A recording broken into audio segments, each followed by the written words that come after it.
And good morning, everybody. You are tuned to Computers 2K now on the Nissan Communications Network. I'm Amnon, your host for the next few hours, along with Spence. Good morning. Morning, and Nick is here, Hello, hello. and Mike is here. Good morning. Our number is 919-518-9773, Computers 2K Voice on Skype. And this morning's show is being brought to you by Adamas.com, makers of quality video recorders and converters for professionals. And our broadcast is made possible by Telestream Wirecast software that we are using for streaming. And hope you all have had a good Thanksgiving. And you're going out tomorrow for, what is it, Cyber Monday? You don't go out for Cyber Monday. Well, you go out to the net, but still, go all out. Let's put it this way. You hunker down for Cyber Monday. You hunker down. Yeah, I love that the commercial I saw yesterday. A commercial, and the lady saying they meet outside on the street, and one said to another, "Boy, you look tired." And she's taking bags out of the car. And she said, "Yeah, that Black Friday, but I saved hundreds. What about you?" She said, "I stayed in. I saved thousands."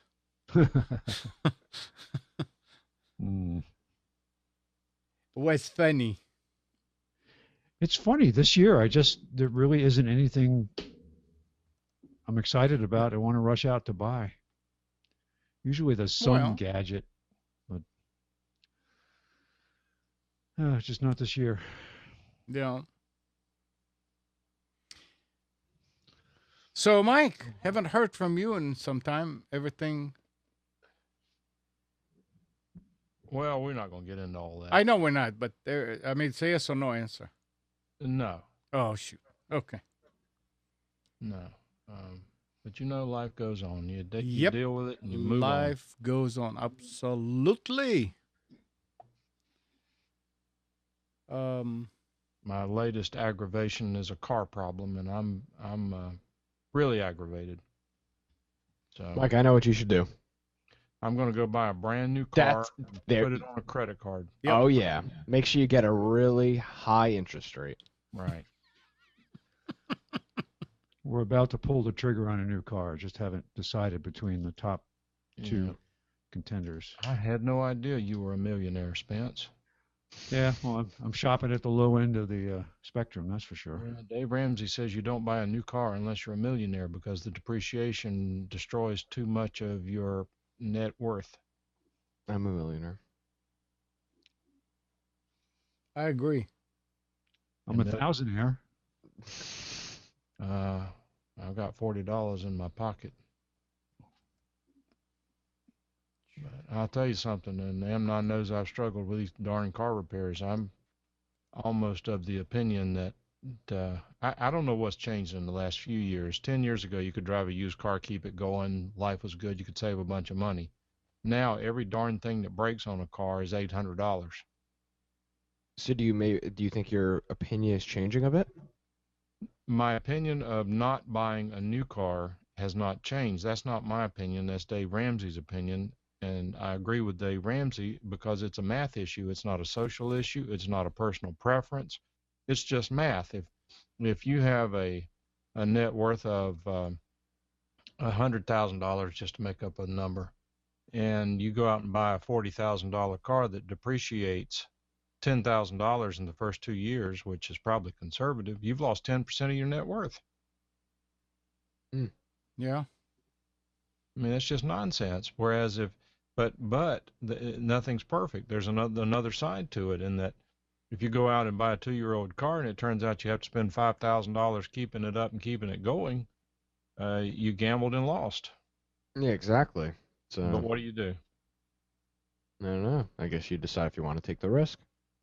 Life is full of risk, and that's one problem that I have with, and I don't really have a problem with Dave Ramsey. I mean, anybody who doesn't follow his teachings is cheating themselves and their futures, because all he's doing is he didn't invent his program, he just made it successful.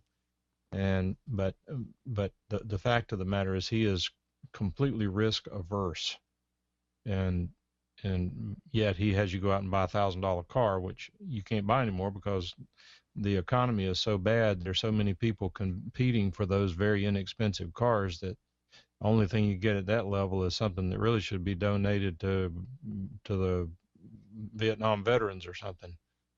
But that being said, there is a sweet spot somewhere along the way where you can find a car. I don't know if it's 4,000, 5,000. The last car that my daughter bought was 7,000.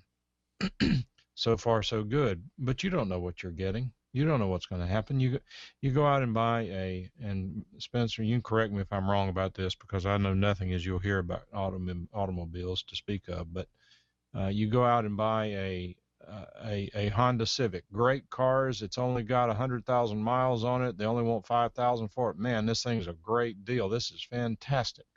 You buy it and take it home. Then you take it to the dealership for an oil change, and he said 100,000. Oh yeah, by the way, did you know that both of your CV boots are leaking, and you also are due for a timing belt change? You're not. You're muted somehow, Spence. We can't hear you.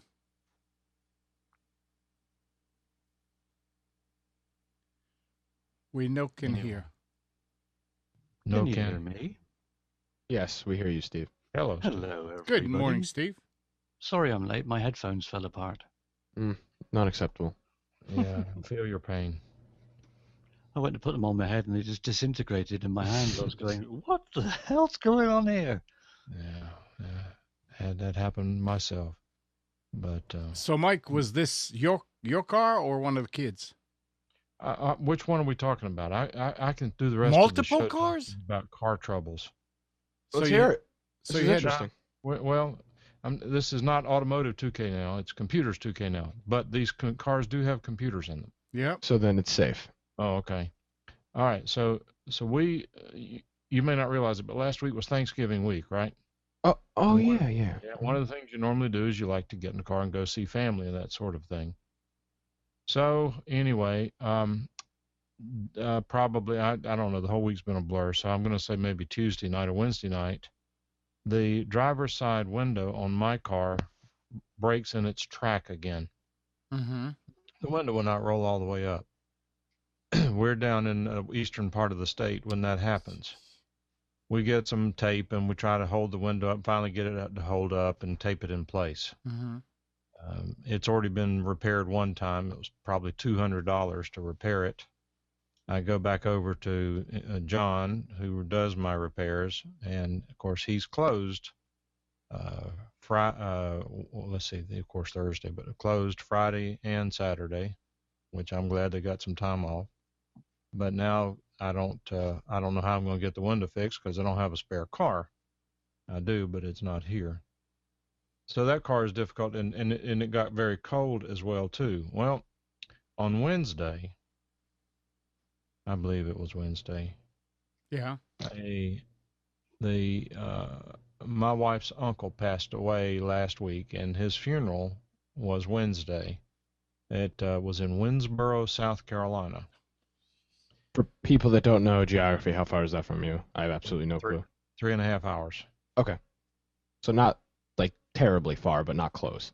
Well, you're going to drive down there and spend 1 hour and turn around and come back. That's 7 hours in the car. That's a long time. All right. So anyway, Susan, my wife's father, wanted us to go to the funeral because it was his best family member. He was 98. Damn. It just was a really good guy all the way around, and the family's really close to my wife. They're just super people. Anyway, we get in the car to head down there, and my wife has a Lexus.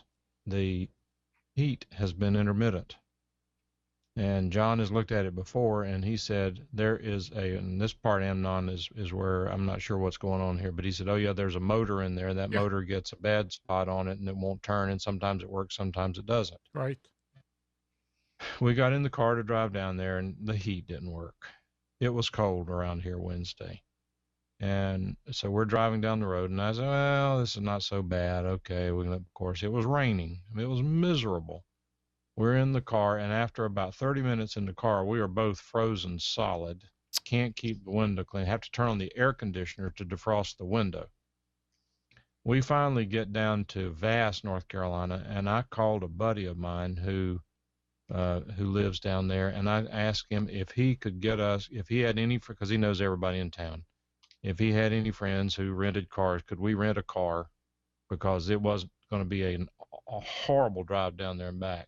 And he said, look, he said, my mother's car is sitting in the driveway. We're not using it. Come by here and borrow it. You can drive it down there, and you can use it all day long, no problem. So that's what we did. We got there, and it was a Toyota 4Runner, nice car. And we got there. He had it all cranked and warmed and ready to go. And I'm not so sure I'd ever been so cold in my life. But we swapped cars, drove that car down there.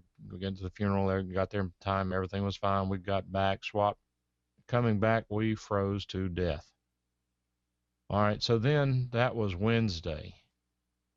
Thursday, we stayed here. Friday, what's today? Sunday. Yesterday, we went to see my wife's mother and father, and for a family Thanksgiving event up in Salisbury. Cranked the car, heater's working fine. Yep. That's good. Drove up there, everything went well, got all that done. Good event. Getting the car to drive home, heater's not working. We got home last night, and even though it wasn't that cold outside, we were both frozen still. I was so exhausted and frozen. When I came in, I sat down in this chair and went to sleep sitting up. Ooh. And it was bizarre. So anyway, I started doing some research on what the problem is, because John says that the cost to repair the heater is $800. Can you guys hear me now? Yeah, but you're on your webcam, Mike. I am. I moved because my other microphone died. But okay, good.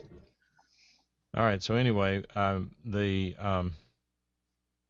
doing some research, and what I find is that this problem is very common with Lexus, and the issue is typically what is referred to as an air mix servo. Yeah, it's the door that flap that opens and closes to mix the hot air and cold air. Well, yes and no. What you're talking about on a Lexus is called the mode servo, where it flips the air baffle. There's a couple different baffles, yeah. Right. This one, the air mix servo, actually controls whether the hot goes through the heater core. Yes. That's the you have to turn that. The reason for that is so that when you're running the air conditioner, the heater core is not adding hot air to the system. It's a common problem. People have suggested that replacing that part solves the problem. The part's $170. But it's all under the hood. You go in through the glove box. Yeah. I replaced it twice in my Impala.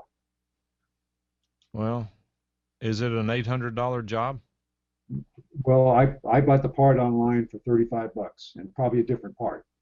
But it's literally, as he said, there's a motor, and it's not so much, it's a dead spot in the little gear system. Yeah, but I mean, the question that Mike is saying, does it take $800, like $600 labor? No. This one was relatively easy. You drop the glove box out, and the motor was right there. You could get in and get to it. But if the one in the Lexus is buried in there, that's what makes it expensive. Mike, the BMWs have the same kind of system, and it was weird because you'd go in the summer and suddenly it's just blowing heat, and in the winter the other way around. So what I ended up doing is, I mean, I don't know how easy it is to get to it, but when it works, you can unplug it, and then it will never go back. So if it was on heat and you unplug the servo, it stays on heat. And I actually left it like that. And in the summer, I took a small C-clamp and put 2/4 between the jaws, and I squeezed the heater hose so it will not blow heat inside. So you have to do it once in the summer and once in the winter. You go and you take it out, because it was just a pain to change it. But that's I mean, it just things. I mean, if I wish I knew, I would have told you. But I don't know that you know where it is. There. I wonder if there is a. Again, we can't hear you. Okay, that's the mic. Oh, right, there you that's are. There you are. You hear me now? Yeah. Is it back to normal audio? Yeah, Yes. but you're way out Right, of good. sync. I switched the USB port on the microphone. Okay. It's there may also be, I don't know, a fuse for it somewhere. But anyway, it's done. Yeah, if anytime you go can you under the hear- dash, you may run into a lot of work just to get things out of the way. And you know how everything is so compact that it's not Right. easy to do that. But someone who knows what he's doing, supposedly there is a great couple of great actually websites, clublexus.com and something else, where these people go to intimate detail on how these things work and what they did. And someone who's done this and knows what he's doing can get in and out of there in an hour. Is that what they Do were you saying? Mike, do you hear any kind of noises when does it go like a ticking sound? Oh, under yeah. Yeah, all the time. We always thought it was the CD changer. That is the broken gear Yep. in that little motor. Yep. Well, That's why does it work exactly- sometimes and not others? It just happens to catch it. It could be temperature related. It could be. Mine did it for a while. You'd hear that sound. It would eventually go away because it times out. It tries to set the correct mode, and then finally gives up. And in my case, the motor that was bad didn't affect the climate temperature. It just it affected where the air was vented through. So Mike, but did there you were five motors in the Impala? 5 motors. did They you used to do them with air, but vacuum, and then they Right. switched to the. What year is the Lexus? 2000. Mike, did you already model? talk with John? Not since he knows I know what I'm talking about now. What model? RX 300, I'm going to tell you what the part costs. $174. Well, I'm going to go. Well, into that Rock may Auto. be where John is getting it. No, that's cheaper than John's probably Oh, paying for. okay. But he definitely told you that it's going to be about $800 to have it replaced. He said $800, and I mean, if the part is $175 and the rest So is that's labor, about- I'm going to find somebody who can do it quicker. That's what I was going to say. I mean, even Omar probably would do it quicker than $800. That's what I'm saying. Give Omar a call Monday, and I would rather pay Omar $800 to do it because I know he knows what he's doing. Yeah, I wasn't but I convinced doubt John's it's- that I familiar doubt- with this. I doubt it's going to cost that much. And I'm not disparaging John because John's taken good care of me and Right. done almost everything No, right. John is great. And let's not identify him any further than that. Yeah. No, but I mean, if you're going to pay $300 somewhere else, I mean, he can't blame you for doing it. I could care less. I'm the customer. Yeah. All right. Well, It's Merle's birthday, everybody. happy at birthday, that. Merle. Well, I'm going to give him a present. I'm not going to sing. Happy birthday to you. Yes, happy birthday. There we go. He's getting old like us. Yeah, I know. I'm not worried about him getting old. He's getting ugly. Age is just a number. Yeah. Kind of like 6 under. Yeah. So I want to talk about an experience I had yesterday, which was pretty interesting. My uncle owns 2 businesses. One, he makes manifolds. Mike, how would you describe what a manifold is? I wouldn't. Amnon might. I'm not. How would you describe a manifold? A manifold for a car? I don't know. Like it's just like a block with A some holes in it. manifold is like a long tube that serves a bunch of uh, outlets, a Conducts bunch of exhaust, services, connects them exhaust, together. right? Yeah. It's a distribution system for liquid or for air Yeah. for just from one source to many supplies. Okay, Right. so he makes manifolds, and he also has a business where he does stuff. He makes like different stuff out of silicone or whatever. So he moved into a new building, 7,000 square feet, whatever else. And it used to be those 24-hour gym places. It used to be a place like that. So they got evicted from their building. So they just basically cut all of the wiring out. So now there's a server room and all this other stuff, and there's just ends of cables everywhere. Cables are cut, stuff's pushed back up into the ceiling. It's just a total mess. So I went over there yesterday trying to sort some of this stuff out, and we bought this tool. I'm gonna post a link to it in chat there, and it's actually a pretty cool little device here. I'm gonna screen share so I can try to show you.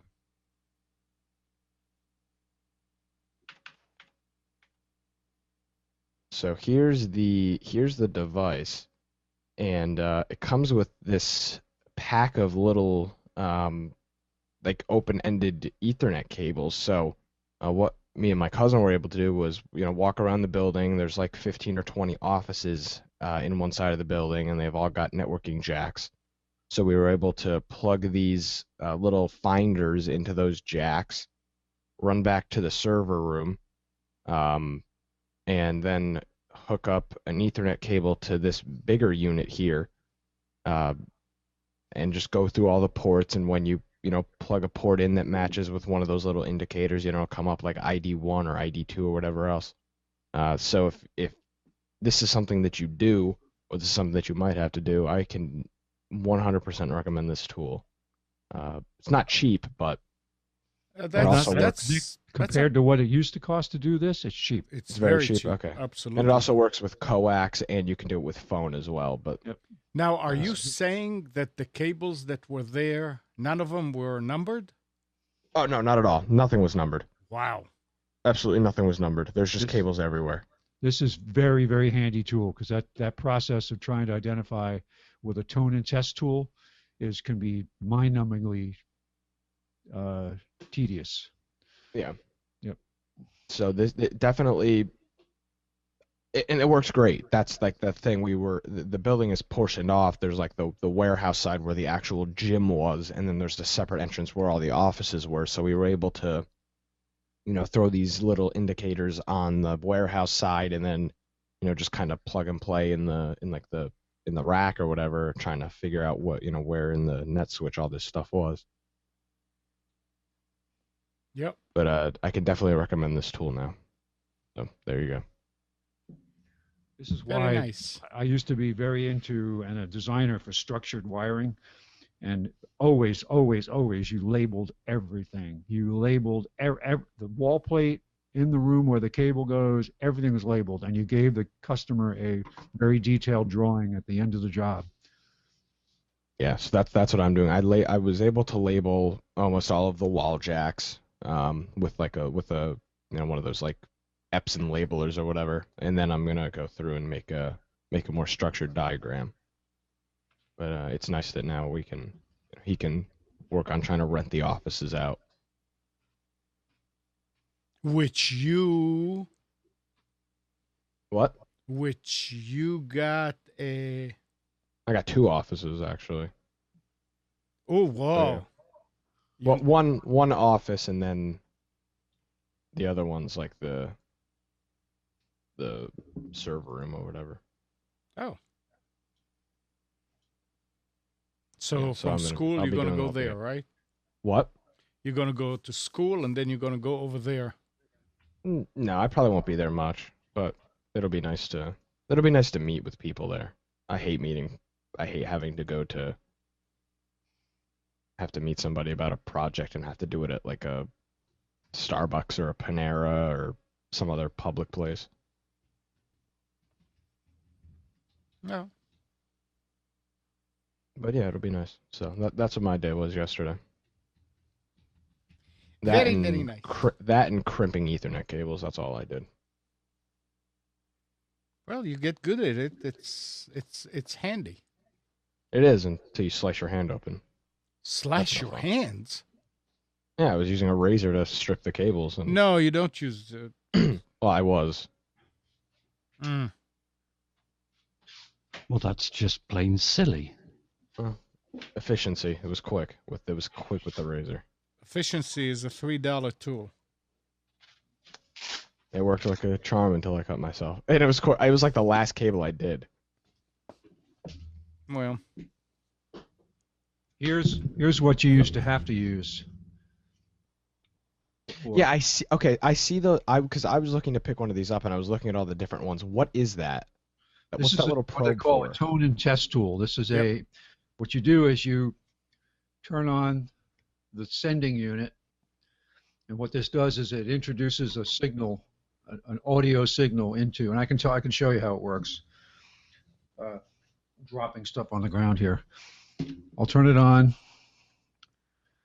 and now I have this tool, which is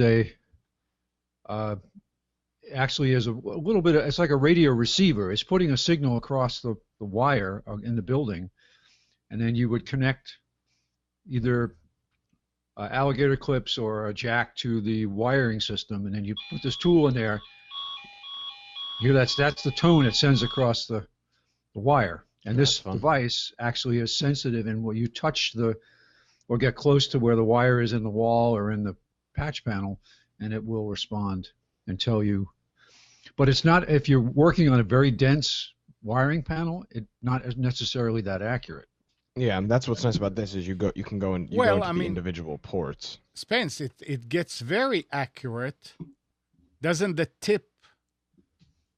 Isn't the tip like a metal tip that you touch the wire? It can't be metal because it'll short. You'll short. Sometimes these blocks are so dense that if you were to drag a metal conductor across those, you'd short them. So it has to be. It's actually plastic. It's got a wiring inside it. The one that I have was actually for telephone. And you find the cable, and then you run on the block and touch each one until it was real loud, and you know which one it was. Right. Well, this is I wonder effective. if you can do the same. It's got some other. It's got actually has other conductors on it. This is a newer version of it where you can actually set it up for the 8 wires that would be part of the wiring system itself. Yeah. It's pretty sophisticated. This is the newer one. My original one, I had misplaced it one time and had to buy this for a job, and then I found the old one. Well, what's nice about that is if you're testing with the actual foam block, like that other unit that I posted will not work with a foam block. You'd have to buy that little wand. Yep. The only way it would work for the foam blocks if you had one end of the cable with the jack, and then the other end you were just kind of touching wires together. Did you label them? Label what? The wires, once you figure out which was which? Yeah, well, we were able to label all the wall jacks and everything, and that's what the real goal was. So we got almost everything, but the other there's stuff everywhere. I don't even know. Oh, so they did not mess up the wiring going into the jack. We're not sure yet. We really don't know. We're still working on it. That was day one of wiring. The biggest problem is that all the utilities come in the back left-hand corner of the building, and we need to get everything to the front right-hand corner of the building. And the only thing that comes up front is 2 phone lines, but they're into the fire alarm system. So we're trying to work something out. We're probably just gonna have to do a bunch of drops. How old is this building? It was remodeled in 2011, and they did an awful job remodeling it. Oh. The office side is really nice. Everything is there's 3 25-port net switches and everything's all nice and labeled or now it's all nice and labeled, and all the offices have wall jacks, but the actual side that was the functioning gym was just it looks like they did a total botch job with wiring. There's one Ethernet cable coming to the whole front of the building. It sounds like it was done by an electrician who doesn't know what he's doing. Probably. The office side is beautifully wired. Every office has got 4 Ethernet ports and coax. The other side is just a mess. So we'll see. Oh, I used to do, for years, I lived, that's all I did, was do intelligent building design, where we would go in and design, this is before wireless was really Feasible. viable. Yeah, it was there, but it was just, it was too early, it was too slow. We'd go in and put in what they call structured wiring. And I had to go through a whole training course to be certified, and by the, well, it's an organization called BIXI, the building something, I can't remember what it calls, what it stands for anymore, but I had to get RCDD certified, Registered Communication Distribution Designer. And I had to sit for like a 5-hour exam to get certified. How to design a DMARC for a telephone company and all this other stuff. Haven't used it in a long time. Oh, Amnon or Spence, maybe you guys would know something about this. So he moved from one building to another, and Time Warner told him he can't take his numbers with them. Is that a legitimate thing, or are they just being lazy? His phone numbers? Yes. How did he get them to begin with? From them, or did he have a regular phone line?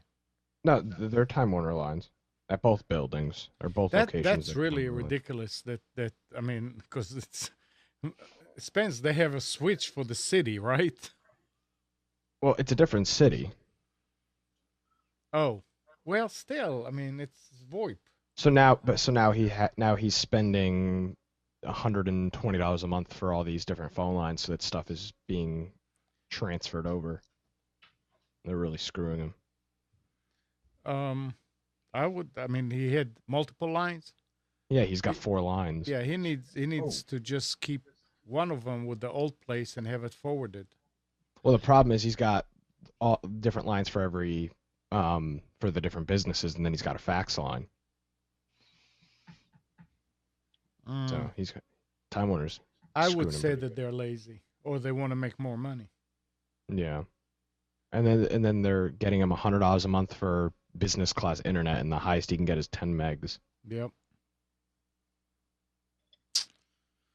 They're awful. Yeah, but he cannot get anything but business class because they will not bring him. Yeah. Yeah. And no Amnon, competition. do you remember? Sorry. No, go ahead. Do you remember that? I forget what building took me over there when they were cleaning out a building. We found an old Nortel Northstar switch. Yeah. Remember that? Yep. Well, it's been sitting in my garage for years, and I finally said, I got to get rid of this stuff. I've been going through the attic and digging stuff out. I actually dragged it out the other day and found 7 or 8 phones that would work with it, plugged it in, and it worked. So what are you going to do with it? I'm going to give it away. It's 7. I have 7 or 8 phones for it. It's called a 6x16. It's six analog lines on the trunk side and 16 phones on the line side, and it will work. It's got intercom. It doesn't do much else. You couldn't add voicemail to it unless you bought modules for it, which may or may not be available. But it's you actually program it from the phone itself by punching in feature codes and touching numbers on the screen. So I had to go in and change the trunk lines to be toned from pulse. I hooked it up to my home phone line, and I'm going to dial out with it, and I hear the clicking inside the box. It was amazing. I switched to tone. It works great. It has an intercom, it has paging system, it's got voice music on hold, it got all these features. And you go into Craigslist and you look for these old systems, and people are selling them for $200 the whole system. Well, but they still work. yeah. It's so amazing. It's just so put it on it's- Craigslist for $200. No, I'm just going to give it away.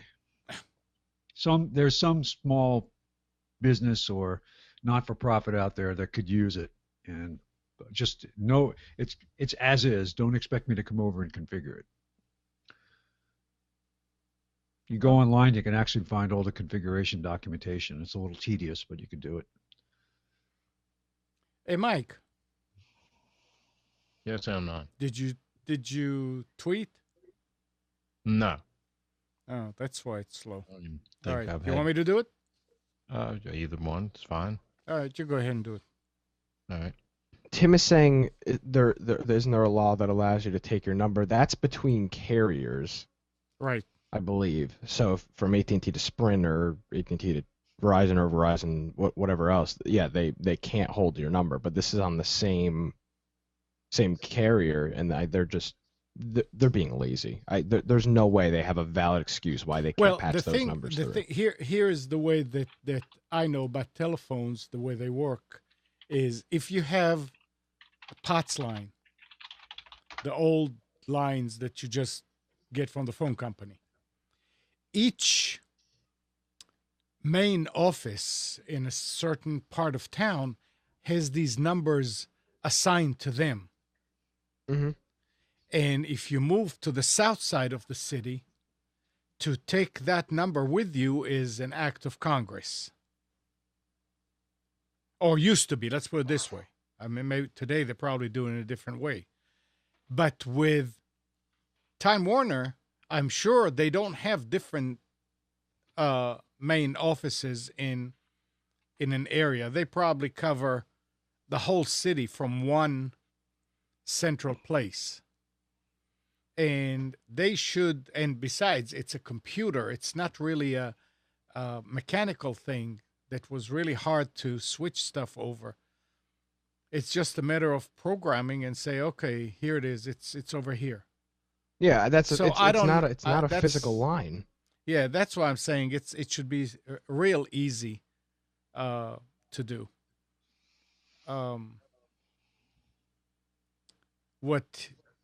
I don't know how easy that would be for him. What? He can get I mean, it's probably going to cost a little more, but he can get a POTS line, I mean, a regular landline in the old place and ask Well, the that problem is he doesn't own the old place anymore. it doesn't matter. He has I mean, he already did it, but the way, if I couldn't have them do it, then what I would do is I would get somebody in the area that has a business to install a line for me and take that number that they had and move it over to that line. Keep it there for a month or two, and then tell Time Warner, okay, I want to switch to you. I'm going to give you some business, and you get that number. At that point, that is your number that you ported so you can take it out. Yeah. But if they issued it originally, they may be able to play with him like that. Yeah. Yeah, I just thought that was interesting. I was not surprised. Let me say that. That's all right. It'll be fine. Yeah, except he's spending $45 a month on phone lines that he's not even using. What do you mean? Well, he's got 3 phone lines from the old. He's got 3 old phone numbers that now he's got to pay to forward for God knows how long, probably the next year or maybe even longer before all of his customers get his new numbers. Well, that's part of doing business. Yeah. There's nothing you can do about that. I just don't think there's a valid. I can't think of a valid reason. No, other than they want to make money. Yeah, I mean maybe they are doing something, but then that's a flaw of their system then. Right, like Alan says, VoIP makes number assignments irrelevant. Exactly. Because it's just programming. Yeah, he when I was talking to him about it, he said there's something about guy told me, oh, it was something with a switch, and I don't buy it. No. So listen to this. It's an interesting. 2 Stanford PhDs worked for Google on the RE less than C, whatever that project, to figure out how to make renewables cheaper than coal and solve climate change. After 4 years of study, they gave up, determining renewable energy technologies simply won't work. We need a fundamentally different approach.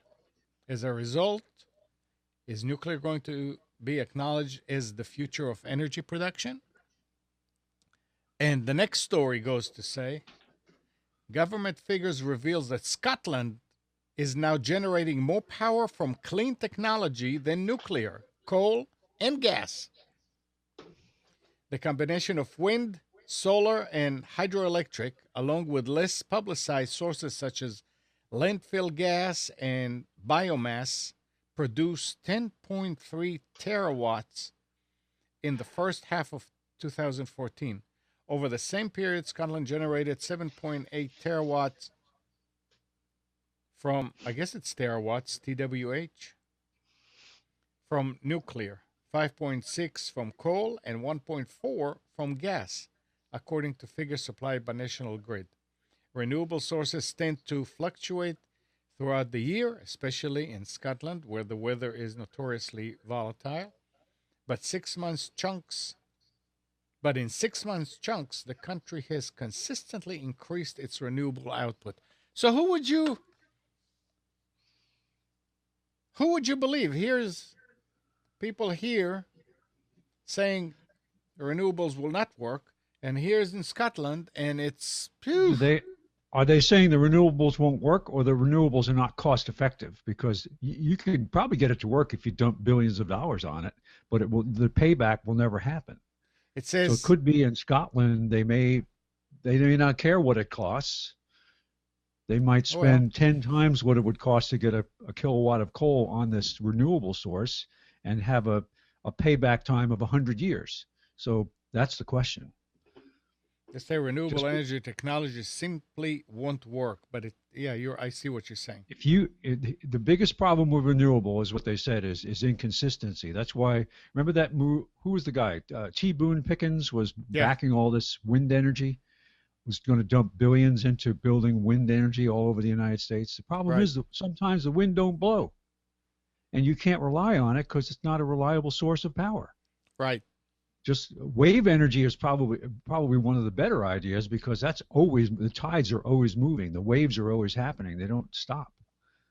But some of these other ideas are good ideas, but not as your main source. They can only supplement.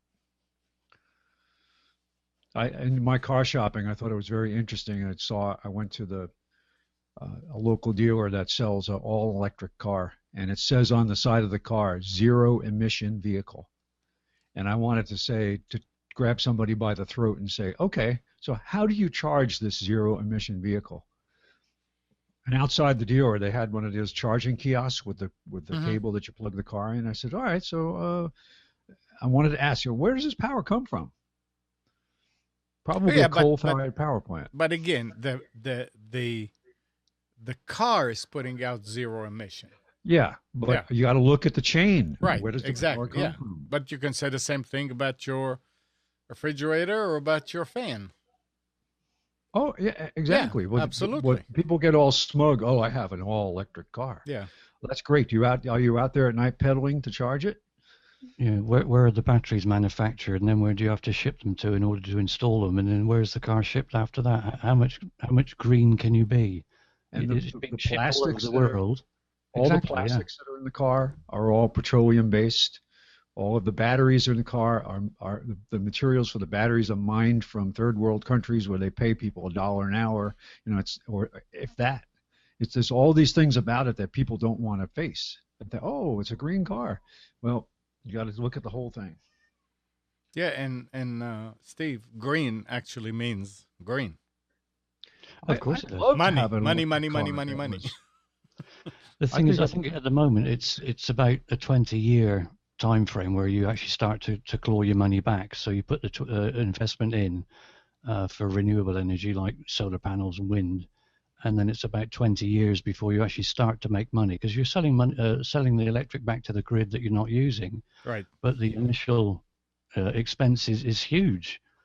You get it back eventually after about 20 years. It works out roughly. I saw an article this week saying that some utility companies are not buying the power back anymore because they look at people generating their own power as a threat Right. to them. Yep. And it's like, you know what? If that's your attitude, then you'll be out of business. You're used to being the monopoly, and you don't like it when there's another game in town. So you got to become competitive. They won't, because it's not in their nature or their business model to be competitive. They've never had to compete before. Mm-hmm. Remember, it was a number of years ago when they actually had ideas out there where they were saying that you would have a common electrical grid and there would be multiple energy providers connected to that same shared grid, and you would pay them because everybody would just feed the grid essentially. And it would be literally a common infrastructure. The same way that they talked about internet being a common infrastructure, single pipe to the house, and you paid the provider who connected you to the internet. There was a charge, of course, for the infrastructure, but the main charge was where your provider got you onto the so-called internet, and that there would be only need to have one connection to the house. Never happened. Well, that's how it is. Isn't it? Well, to an extent, but not the way that this was described. This would be where you'd have one high-speed pipe, say an optical connection, and then all the different vendors could share that optical connection, and you would just pay one of them. But they'd all have to pay into somebody would have to own the infrastructure. Yeah. So, yeah, the power grid was a great idea because then people could compete for selling you power. Oh well. Well, until they're gonna stop interrupting the power around here. Now it seems like it's always on Saturday morning. It'll go out for a few times. So it's got to be some maintenance that they're doing. Have you called them? Oh yeah. What do they say? We're investigating. Oh, so then they're not doing anything. They're doing stuff. I mean, it's They're probably reconfiguring the system as they do maintenance or yeah. No, but then they should say that they're doing maintenance, not that they're investigating the problem, because there really is no problem. Good They're luck doing it. getting They don't them know. to say the people anything. that answer the phone don't know. Mm. We had for years in our town, we're on a community power system. It's a cooperative that they signed a deal for 75 years. We can't get off of it. The town is our electrical provider, but they just buy it wholesale because they have no generating capacity. So we pay more than what other people pay. But it used to be every weekend power would go on and off. There'd be 5-minute outages because they'd be reconfiguring. As the town grew, they had to have cutovers to new systems. So there's constant outages on weekends. Oh, I couldn't take 5 minutes. I mean, this is just like goes down, comes back. Yeah, I mean, momentary. but- Yes, but- it's enough though. But enough, yeah, enough to disrupt stuff. Absolutely. But that's why you have a UPS.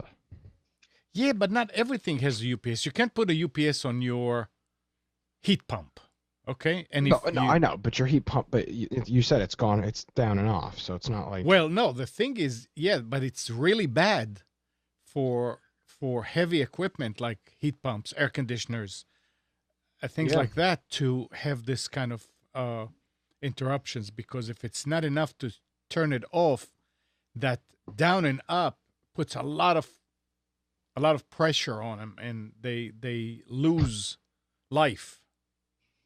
Okay, now, yeah, this is actually interesting. This happened a few months ago here. They were doing some electrical stuff, and they were that similar thing where it was cutting in and cutting out, cutting in and cutting out. Now, let's say, Amnon, your heat pump breaks. Something happens with it. Do you have any No. legal ground against this No. company? Nothing. No. No. Even though they damaged your hardware? Yep. They've gone so far as to actually offer a whole house surge protector and insurance that you have to pay extra for to prevent damage to your system. So here they are, they're the provider providing inadequate or substandard power, and they're getting extra money from you to insure against their own incompetence. Yep. That's idiotic. Yeah, so what happens now is the first time that it doesn't happen every Saturday, but almost. So the first time that it happens, I'll just go and I'll turn it off. And a few hours later, turn back. It's always like between like 8 and 10, 11 in the morning. And same thing in the summer. You have to turn off the AC and go back and turn it on when things settle. The worst. So every time I call them, I said, "Do what? Say again." When you get when you're saying the worst of that is when you get a sag or a spike that goes along with that change. Yep. And that's what the system can't recover. It's not a clean on off. It's a some kind of junk is coming down that line, and it's either a big spike, over voltage or under voltage, which can really damage equipment. Yep. And when I call them, I always say I feel like I'm in a third world country. Yep. Yep. We are now. Yeah, I know. For too long, it looked like SSD capacity would always lag well behind hard disk drives, which were pushing into the 6 terabytes and 8 terabytes territory, while SSDs were primarily 256 to 512.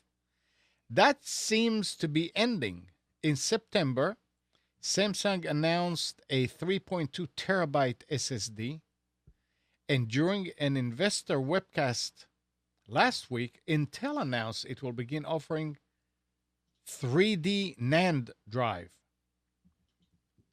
in the second half of next year as part of its joint flash venture with Micron. Meanwhile, hard drive technology has hit the wall in many ways. They can't really spin the drives faster than 7200 RPM without increasing heat and the rate of failure. All hard drives have now is the capacity argument. Speed is all gone. Oh, and price. We'll have to wait and see on that. So it seems like the title of the article was that the end of the hard drive is coming. The mechanical hard drive. I know you guys, I don't use an SSD yet, but I know, Nick, you do, right? Yeah, correct. And Mike, you do.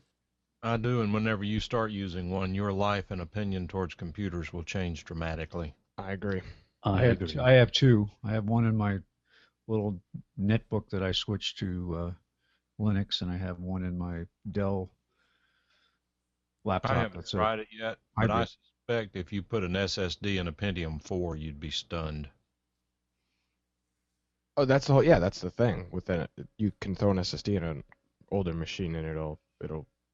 You can definitely buy an SSD, throw it into an old computer, and get another year or two out of the computer if you're sort of satisfied with it now, like you are, Amnon. Amnon, why aren't you using SSDs? I'm under the firm belief that if it works, don't fix it. But I'm thinking about it. Okay. Well, I'm in a dilemma right now and this is computer related, with regard to backups, because it's a case where I have probably everything I don't need backed up 4 times, and everything I do need probably is not backed up. And Okay. well, I say that sort of sarcastically, but unfortunately, there's probably too much truth in the comment. So one day this past week, I don't remember when, I bought where was I? Oh, I went to Costco, and I bought a 4 terabyte external drive, $120 or something like that. Right. Which I thought was a little high, but I was there and I was not in the mood to deal with it. So I bring it home to what my attitude is okay, what I'm going to do is I'm going to create what I would call a golden backup. That is, I'm going to have a 4 terabyte drive that has all of my critical files on it, and start from there. And then I'm going to start filtering out all of these other drives around here with bits and pieces on it. I'll load them onto a computer, do a backup to the Golden Drive. If anything's missing, it will be added to the Golden Drive. If it's already there, it'll be skipped. Then I can wipe out the old drives and do whatever. A lot of these old drives are IDEs. They're going to dry rot sitting there doing nothing. Now, having said that, once I started to do that, of course, I have more than 4 terabytes worth of data. I really need about a 20 terabyte drive to make life complete. But once I started doing that, it occurred to me that there really are some things that I'm saving that take up quite a bit of space that don't need to be on the Golden Drive. They need to be on they need to be backed up once. Well, by the way, for starters, just buying one external 4 terabyte drive is pretty much useless, because I have no faith in any single drive. There's no doubt that that drive could do like one of the last USB external drives I bought, and that is it died after about 2 weeks. So anyway, at this point in time, it is a 7th version of backup, assuming that, in other words, I've only just started. It has nothing on it that I don't have elsewhere. I'm not moving things to that drive. I'm copying things to the drive. That in and of itself compounds the problem instead of eliminates the problem. I'm going to have to deal with it. What I have done at this point is pretty much stopped working on doing that backup, and I'm going to now instead start working on going through drives. And I don't know what the proper procedure here is, but I'm going to go through drives and see if I can find things that I really don't want to get rid of, but if they disappear, my life doesn't end, and put those on some of the older drives. I have some, for example, some TV shows that my daughter really likes that I recorded off the air with my DVR and edited all the commercials out and saved them. They're all in SD and so forth. But I've got probably 90 gigabytes worth of those shows. Now, they probably are all available on Netflix or somewhere. There may be no reason for me to hold on to those. But since I've got enough old hard drives around here, my mindset is, why not just back them up one more time to an old IDE drive that seems to be working well, that passes spin right, that seems to be okay. Go ahead and back it up to that drive, and maybe a second one of a different brand and size and age, and have those 2 copies of it and put those on the shelf, hopefully never to have to deal with them. Hopefully she can always watch them on Netflix or some other source, in which case if these drives dry rot, then they go away. I also have some other things. For example, I'm saving, without getting into it, saving some podcasts from 2008 that is, there's a reason I'm saving them, but it's taking up a lot of drive space. Those, again, are something that I can put on a drive that goes on the shelf, backed up twice to some external drives, put them on there, probably on the same with this TV show. And if the drives get lost or disappear or die, not a lot lost. And it can free up some space on my server drives. I'm hoping that will make space for me to then start into some sort of meaningful backup plan, because what I'm doing now is dumb. Well, I mean, to have multiple backups of the same thing is always a good thing. But not if you can't find it. That's true. If you can't and find there's another part of that too, Amnon. What if you think you have it backed up and you don't? You only have part of it backed up. Yeah, I know. You need to go and play it and pick up on different parts of the drive and see if everything is playing. But as far as thinking, oh, it's on Netflix, did you ever use a VHS to play movies? Of course. Why? Because that's all that was available. Well, yeah, but I mean, you got those movies when you recorded them from TV. Well, yeah, but you could rent VHS tapes or record them yourselves, for sure. True. But the thing is, I remember the only time we had to depend on the VHS recorder is when we had the storm and cable was down. Time Warner was down for like 5 days. You remember? I mean, I can't remember which one it was. Yeah. God forbid that we can't make it 5 days. I'm just saying. Netflix. So you would still I mean, to have it, even though it's on Netflix and all that, it's nice to have it. And Well, again, the I'm a digital price. hoarder. I am a digital hoarder, and I don't apologize for it, and I'm going to continue to do it. But there's Look, no point in not being a little more commonsensical about it. if the drives were the size of a small chest, that's a different story. Right. But here you are, you're talking about IDE drives that have stuff on them. I would copy, but I would not format. But what are you going to do with these drives? Well, I'm Nothing. probably going to end up. I'll probably end up dying, and my family will come in here and say, "What is this crap?" and throw it in the trash can. Yeah. Yep. Well, I mean, I would keep those drives, put them in a shoebox, and put them on the shelf I because actually it's wanted to another build a backup. rack to put them in, but my woodworking skills are worse than my digital hoarding skills. Well, Now we both know that is not true. It is a fact. nah.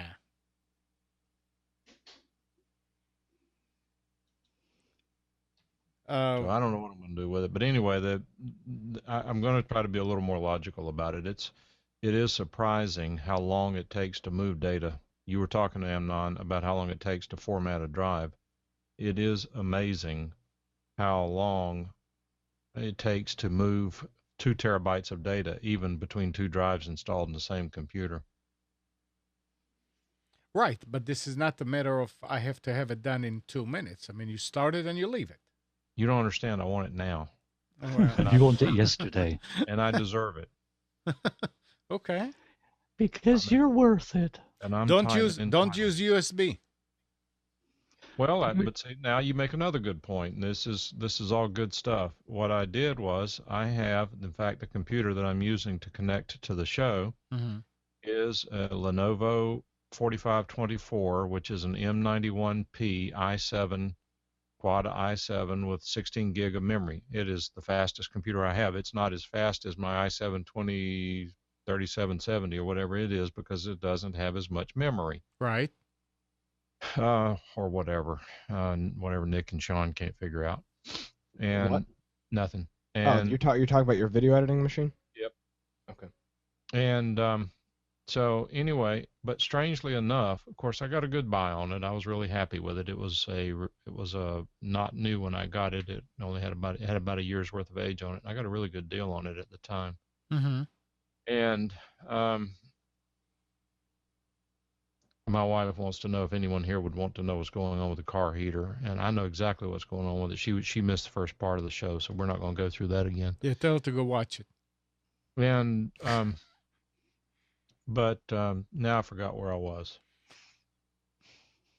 You got a good deal on it, about a year old. You're happy with it. But it has no USB 3.0 ports. Okay, that's easy. I know. I went, in fact, I had a PCIe adapter card with 2 USB 3.0 ports on it. And I finally got it installed in the machine, and it is about 1/10 of an inch away from the heat sink. The back of it, the exposed contacts are about 1/10 of an inch away from the heat sink on the video card. Yeah. Well, I just put it in there and hope for the best. It has 2 LEDs that light up the room at night, so I had to cover those up. But what I'm getting to is that if you get an external USB drive, I doubt you can get one anymore that's not USB 3.0, but it really changes things. And if you're using older computers, and for most people, this doesn't matter because they're not moving a lot of files around on their home networks. But if you have an HTPC, or if you have this file server like I do, and you're moving big files back and forth, you need to update your home network to gigabit. A lot of people kept saying, "Oh, that's only burst speed. It really doesn't matter. Don't bother. Don't waste your time." I'm here to disagree. If you're moving big files around, the difference between 100 megabit and 1 gigabit internal network is significant. Now, I will tell you that if your home is pre-wired with Cat5 and you have some long runs away from your switch or router, I'm not sure that gigabit's going to be that much of a benefit because it will degrade and negotiate lower speeds if it is not Cat6 cable or Cat5e. That part I'm not that sure about, but that's what I believe. The computers I'm talking about, where I move all the data back and forth, are sitting right here together. The longest cable is about 12 feet, 14 feet. And that's Cat6 jumpers on the. It is. I did switch. replace all of those, although I do, except for one I was playing with. I had the old Cat 5 on it. It still blows at full speed because the cable is so short. There's nothing magic about, I mean, if you take a USB 3.0 cable, it will not work for USB 2.0 and vice versa. They're very different. But Cat 5 cable versus Cat 6 cable, they are not so different that one cannot be used for the other. You can use Cat 5 cable for gigabit, but it may not perform up to speed. It could have errors. It could cause lower speed negotiations. But anyway, be that as it may, get a USB external drive that's USB 3.0. By the way, one other thing that you can do too that I have done and have been very pleased with the results is that if, for example, you have a 1 terabyte drive in your computer and you upgrade it to a 2, 3, 4 terabyte drive, you can take that 1 terabyte drive, go over to Entrex or go on Amazon and get a portable 3.5-inch hard disk enclosure that's USB 3.0, put the drive in here, and you now have an external hard drive instead of having to go buy one. This is kind of a repurposing thing. These are about, I don't know, $20 or something like that over at Entrex, and probably half that price on Amazon. That's one thing to consider doing. But anyway, it's between now and the end of the year, hopefully I'm going to get some things done to these hard drives. It's just turned into a mess. Now, having said all that, I have learned about a utility that I don't know if it's not been updated because the guy's tired of supporting it. I don't know whether it does everything so there's no reason to support it, but I did find a utility, and in fact I throw this out there because maybe somebody knows exactly the same thing that's available elsewhere that does better than this one does. But the program that I purchased many years ago and am still using, and it is Windows 7 compatible, is called Advanced File Organizer. It's fairly logical, and what it does is it goes through each of your hard drives and creates a database of every file that's on every hard drive. Therefore, once you've gone through and scanned all of your hard drives, if you're looking for a file such as taxes98.zip or even taxes, you just type it in, search through it, it will let you know which drive that file is on. What is so good about this program is that if you tell it to do so, it also scans through all of your archive files, which before, I mean, I haven't talked about this one in a long time, but my father in 1980 was successful in proposing a rulemaking change, actually it was before then, to the Federal Communications Commission that changed the face of radio in the United States. It's complicated, but the rulemaking petition that he filed was called Rulemaking 2587. And when I was in law school in 93, 4, 5, whenever it was, we had access to a database called LexisNexis and another one called Westlaw that had not only just legal cases, it had a lot of other stuff. And during that time, I got curious. I started searching because I couldn't find any reference anywhere to Rulemaking 2587, which ultimately became a regulation as Docket 80-90. I, through LexisNexis, found it and saved that file. Well, about 3 years ago, I started looking that file because I'm involved with a bunch of radio people right now, and everyone who's been in radio business for 10 years knows about Docket 8090. It's a love-hate thing. It caused certain people to get radio stations who otherwise never would have gotten one, and it created competition for the old farts who've been there all along, don't want anybody to compete with them. So it's a love-hate thing, but I couldn't find it. Well, after running this advanced file organizer, I remembered it one day. I typed 2587 into the search window, and it found it inside a zip file. It was a WordPerfect WP file inside a zip file from about 1995.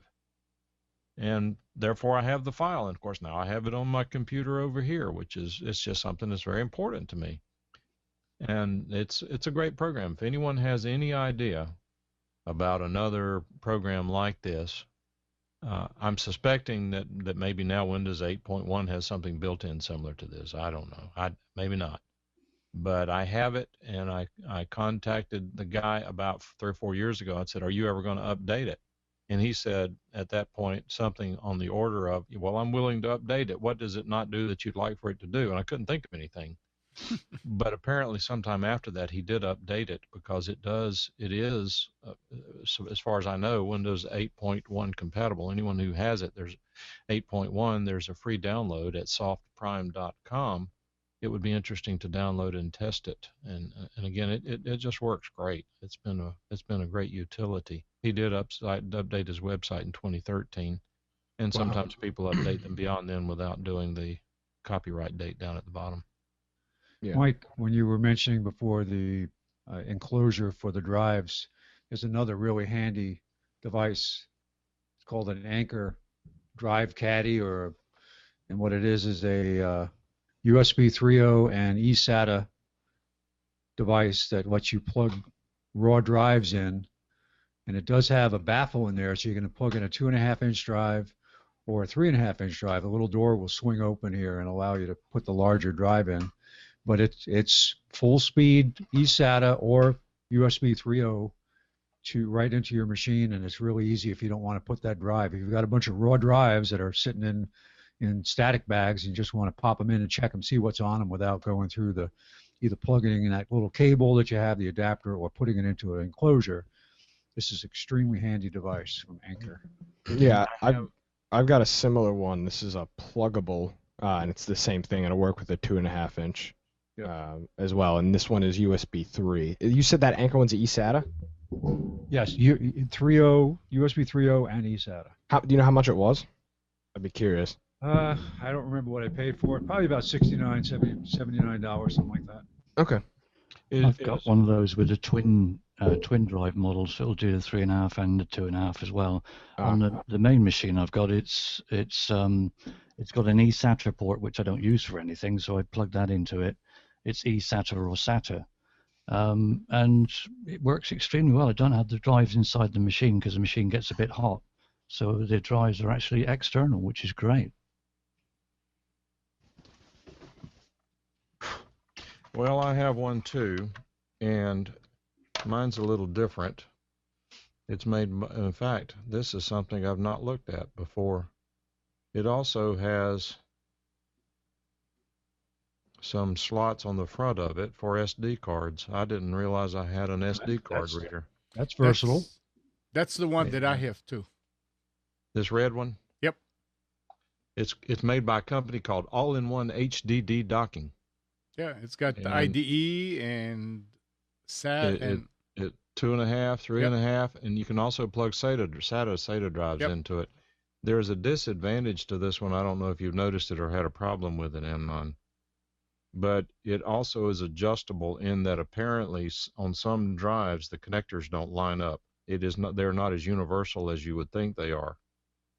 And these baffles can move around a little bit, and you have to take something out and turn it around. I forget what it is. But I wasn't really blown away by this thing. The disadvantage to it is that it's USB 2.0. Right. But if you're just going to catalog the drive, that doesn't matter. Nope. It Nick, works. that drive, the Anker device is $35.99 on Prime on Amazon. Oh, wow. Okay. So that's a good deal. Is it SATA only? What's that? Is it SATA only or IDE and SATA? SATA only. Well, see, all right. Good. Here's a question, though. SATA is so easy to connect and disconnect. Why do you need a dock? What do you mean? Well, because it's an external device, and you may have eSATA and SATA, which those things cater for both. And if you've got several drives, rather than fiddling around inside the machine, it's external, isn't it? You just leave the cables where they are, and it's a pluggable pocket. Yeah, you don't want to. I mean, I don't want to have the cables dangling out of the computer, and the next time I need to hook up a drive, I got to hook up power and Yeah, SATA. but I've got one of my computers, the sides off, and I've got controller cards in it. It's kind of like a workbench computer. Yeah, well, for that, then really you have no point. Computers have sides, do they? Yeah. I mean, if Right. you do a lot of switching between drives, then yes, you would need to have something that you can plug everything. But I mean, if it's just for newer drives, then SATA is enough. On this external drive I just bought, how long should I go before I trust it with files? Never. Never. You never trust the hard drive because it can fail anytime. It can fail in a heartbeat. But do you dwell on it? No. You just make sure that you have backups. What I want is a 10 terabyte RAID 1 array. Build one. Yeah. So you probably only have to wait 2 years, I expect, Mike. Yeah, well, I mean, you can do it now using a RAID 5 or something. I forget. I don't understand all that stuff, but there are ways that you can add capacities.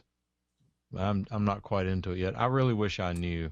This is why I say that what I'm doing is really frustrating, and I get started on it and I get aggravated and quit, because there's really a bunch of stuff that I don't need to be maintaining as part of my regular backup routine. For example, all of my Word and WordPerfect documents, yes, those are what I would consider first tier documents. I want to keep those forever. PST files, keep those forever. Those are things I want to keep. Will I ever need them again? Who knows? I mean, if you ever get accused of fraud or anything of that nature by the IRS, there's no statute of limitations. They can go back as far as they want to. And while I don't ever anticipate running into that problem, how the hell would you ever know? I ran into a problem. Not me, but someone I know ran into a problem about 3 years ago, where 2 or 3 years after the fact, the IRS accused this company of failing to file a tax return. This is a firm who goes through an annual audit and has its tax returns filed by PricewaterhouseCoopers. Tens of thousands of dollars a year to stay legal. That's how competent and efficient they are. Mm-hmm. The IRS says, we never got it. And there was something like a multi-$1,000, I don't know, $50,000, $100,000 fine for failing to do so. And ultimately they were able to get it resolved by going through backups and finding the correspondence. But that was an exciting time for all. Did you hear the latest thing now that they have documented evidence that the IRS was sharing personal tax information with the White House?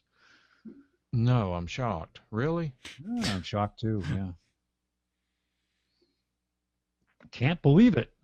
It can't be true. Well, Bush probably did it too. Oh yeah, that's okay. Damn Bush. Yep. If there was precedent for doing something illegal, then there's no problem. Okay. So anyway. All right, Amnon.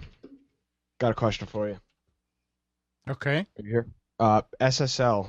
I let my SSL certificate expire. Where's the best place to get a cheap SSL certificate? Walmart. See, I'm not a fan of Walmart. I was going to go with Target, but if you think I can get a better Go deal get there. SSL.com. That's okay, that's the one.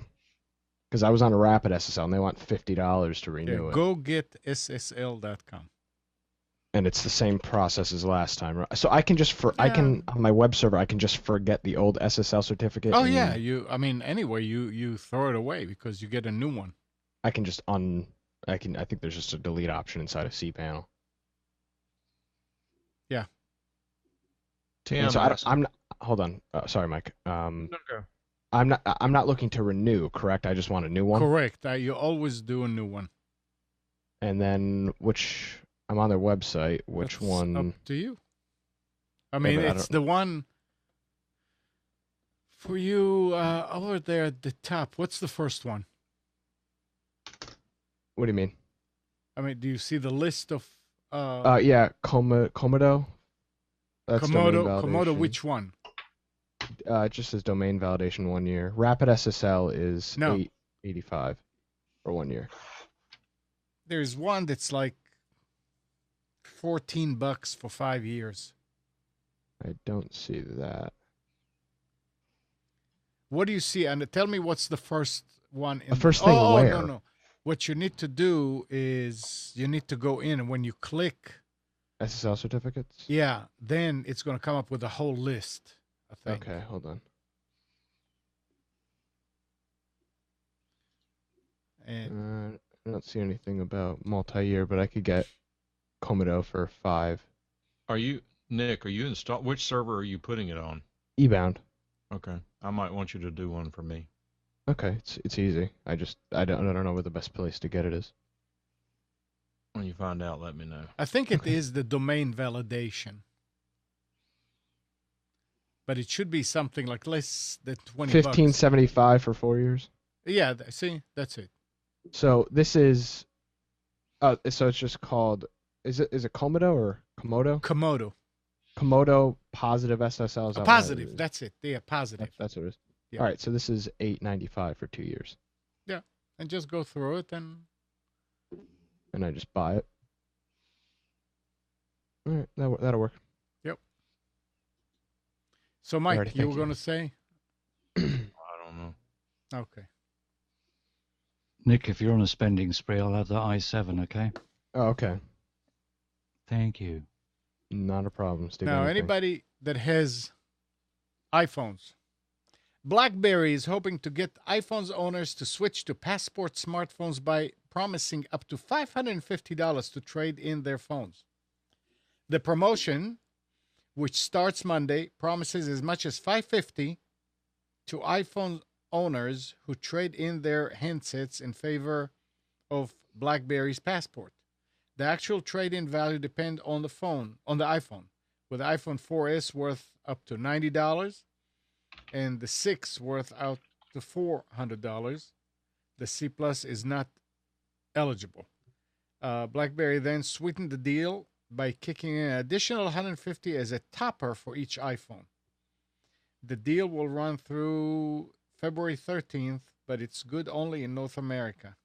Customers must buy the $599 to $699 unlocked Passport phone through either BlackBerry's website or Amazon. The trade-in amount comes in the form of a Visa prepaid card. So, I mean, BlackBerry is trying all kind of different ways to get you to switch to them. I don't know anybody that has BlackBerries anymore. I do. You know, or you do have one? I know somebody who's using one, uses it every day. I've been hoping to get him to switch. I host his domain on one of my shared servers, and I'm kind of done dealing with him and ready for him to move on. And whenever he gets a new phone, I'm cutting his cord. So No. he's a technical idiot among other things, and so he's just not comfortable getting a new phone. And in his defense, the phone does everything he wants it to do. So what's the point in switching? I was, in fact, talking about cell phones. My daughter and I went over to see Triangle Cellular repair one day. When would it have been? Friday? Yeah, I guess it was Friday. Because the screen was cracked on her iPhone 4, and they were able to put a new front on it. It also, unfortunately, had a bad back. That was another $10, but in about 15 minutes, she had a phone that looked like new for, it was $85, but the phone was worth nothing the way it was, and with new glass on it, it's probably worth $100. So we could always get our money back out of it, and they did a good job. I was asking, his name over there also is Nick, and I was asking Nick what my iPhone 4 was worth, just out of curiosity, and he said you'd be lucky to get $100 for it. Which may be true, maybe not, I don't know. But my phone is old.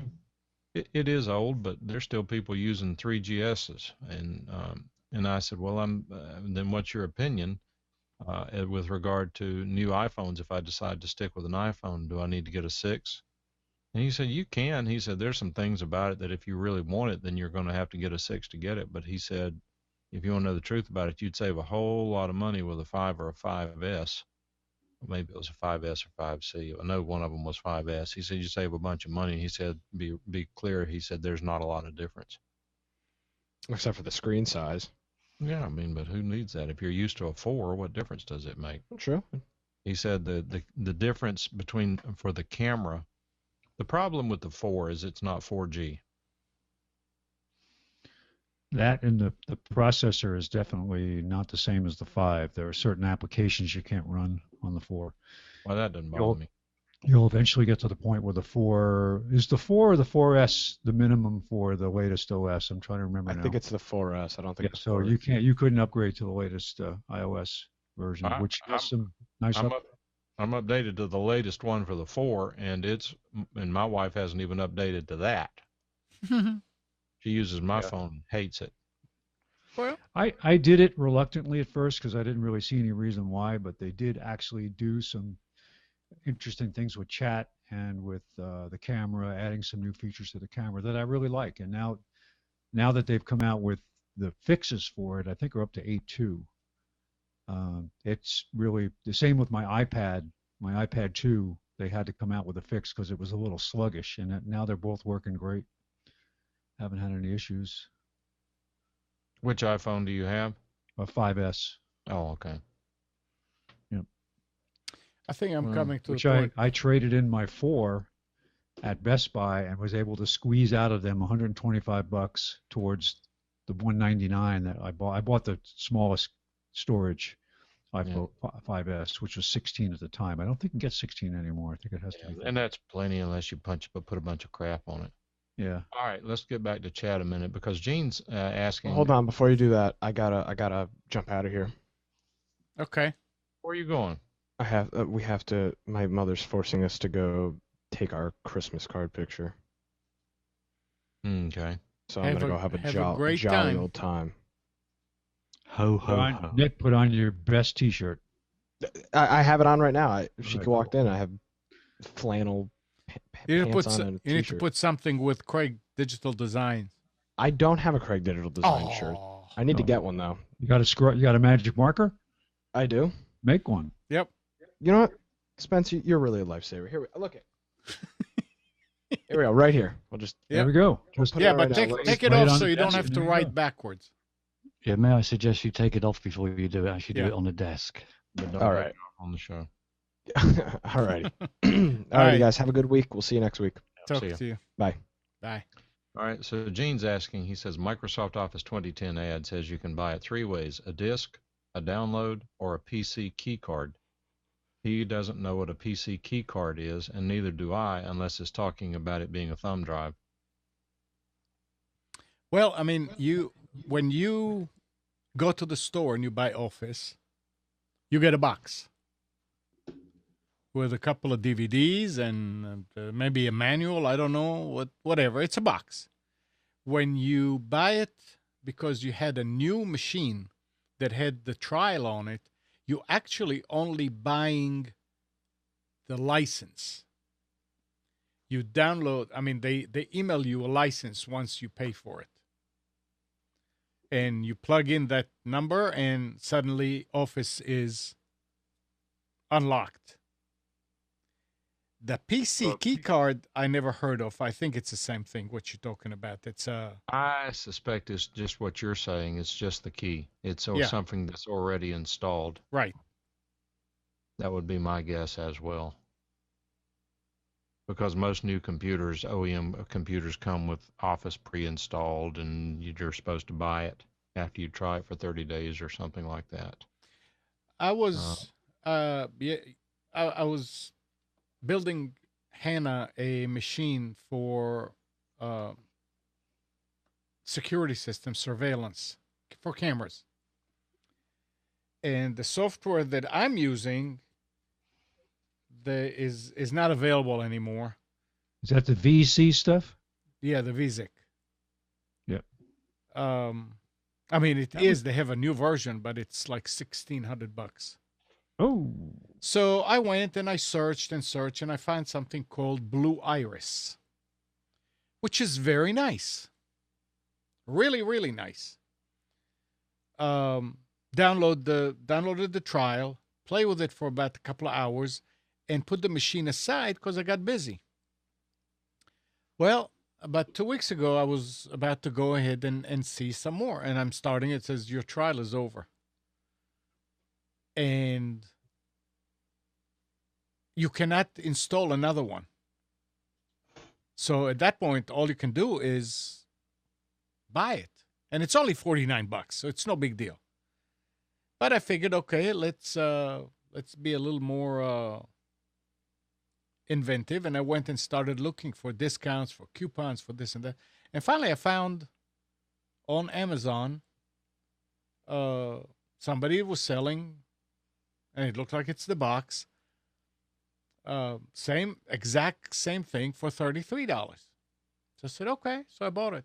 Well, an hour later, I got a key in the email. I said, here's your key. And plugged it in, and sure enough, it works. So you save money when you buy just the key, because you don't have to get. And I'm sure from Blue Iris, it's also just a key that they send you, because you go and you download the latest.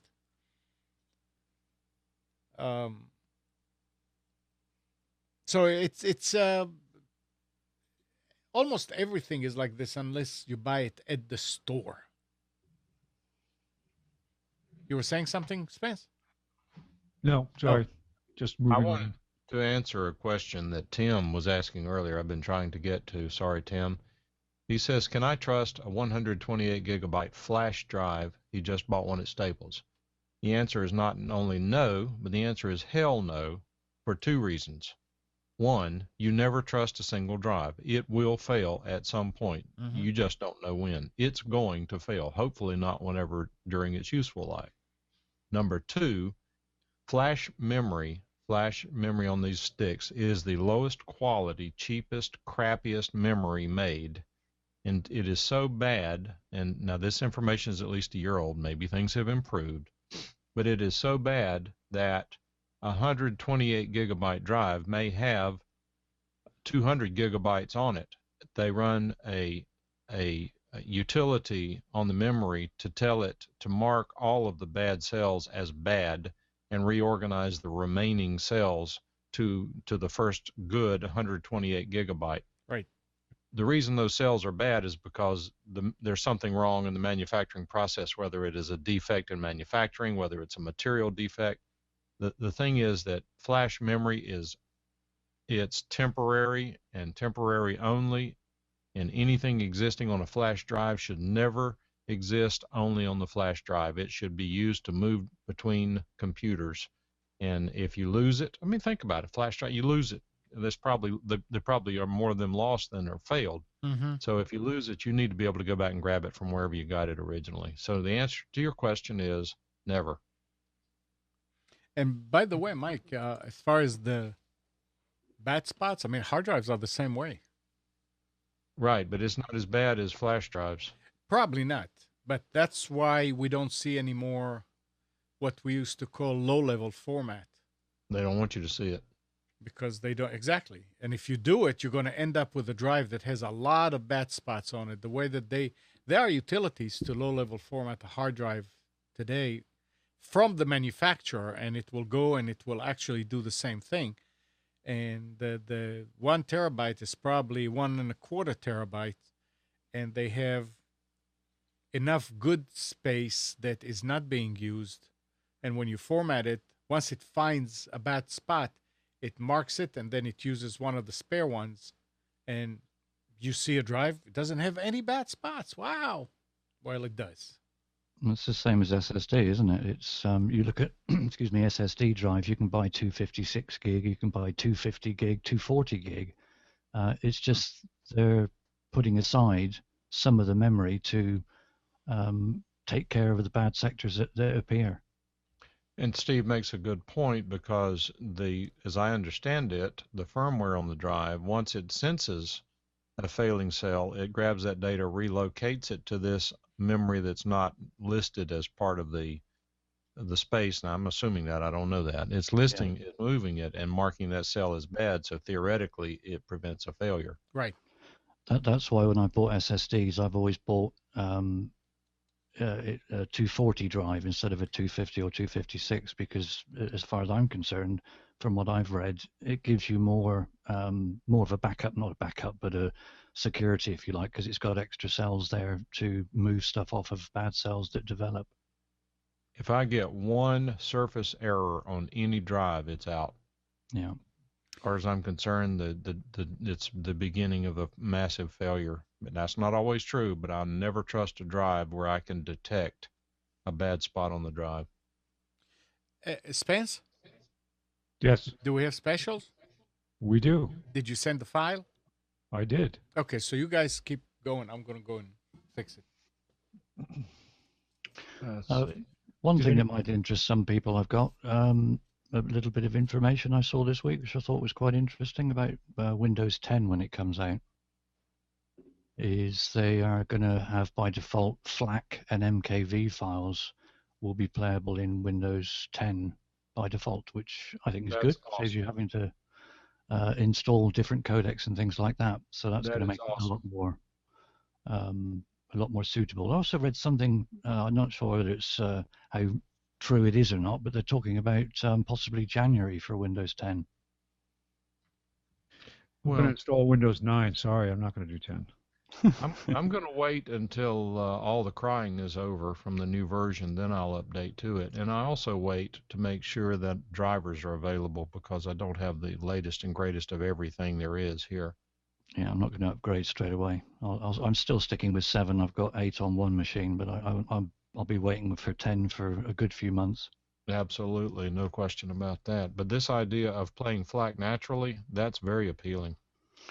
Yeah, it's if it's going to be in media player, which a lot of people still use, then fine. But I mean, I don't use Windows Media Player myself. I think it's a horrible piece of rubbish. But I use VLC, which will play FLAC and everything else by default, which for me is fine. But for the users that don't want to have an ancillary player, then if it's available in media player, great.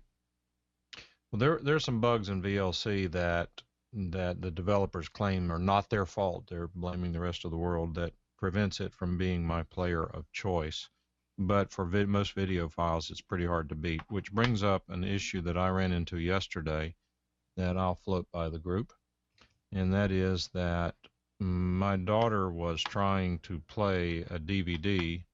We stopped at a Redbox on the way out of town. She had my work computer to watch a movie on the way, since she was in the back seat, and we put the DVD in there, and it would not play. We tried a second DVD, and also a commercial DVD. It would not play.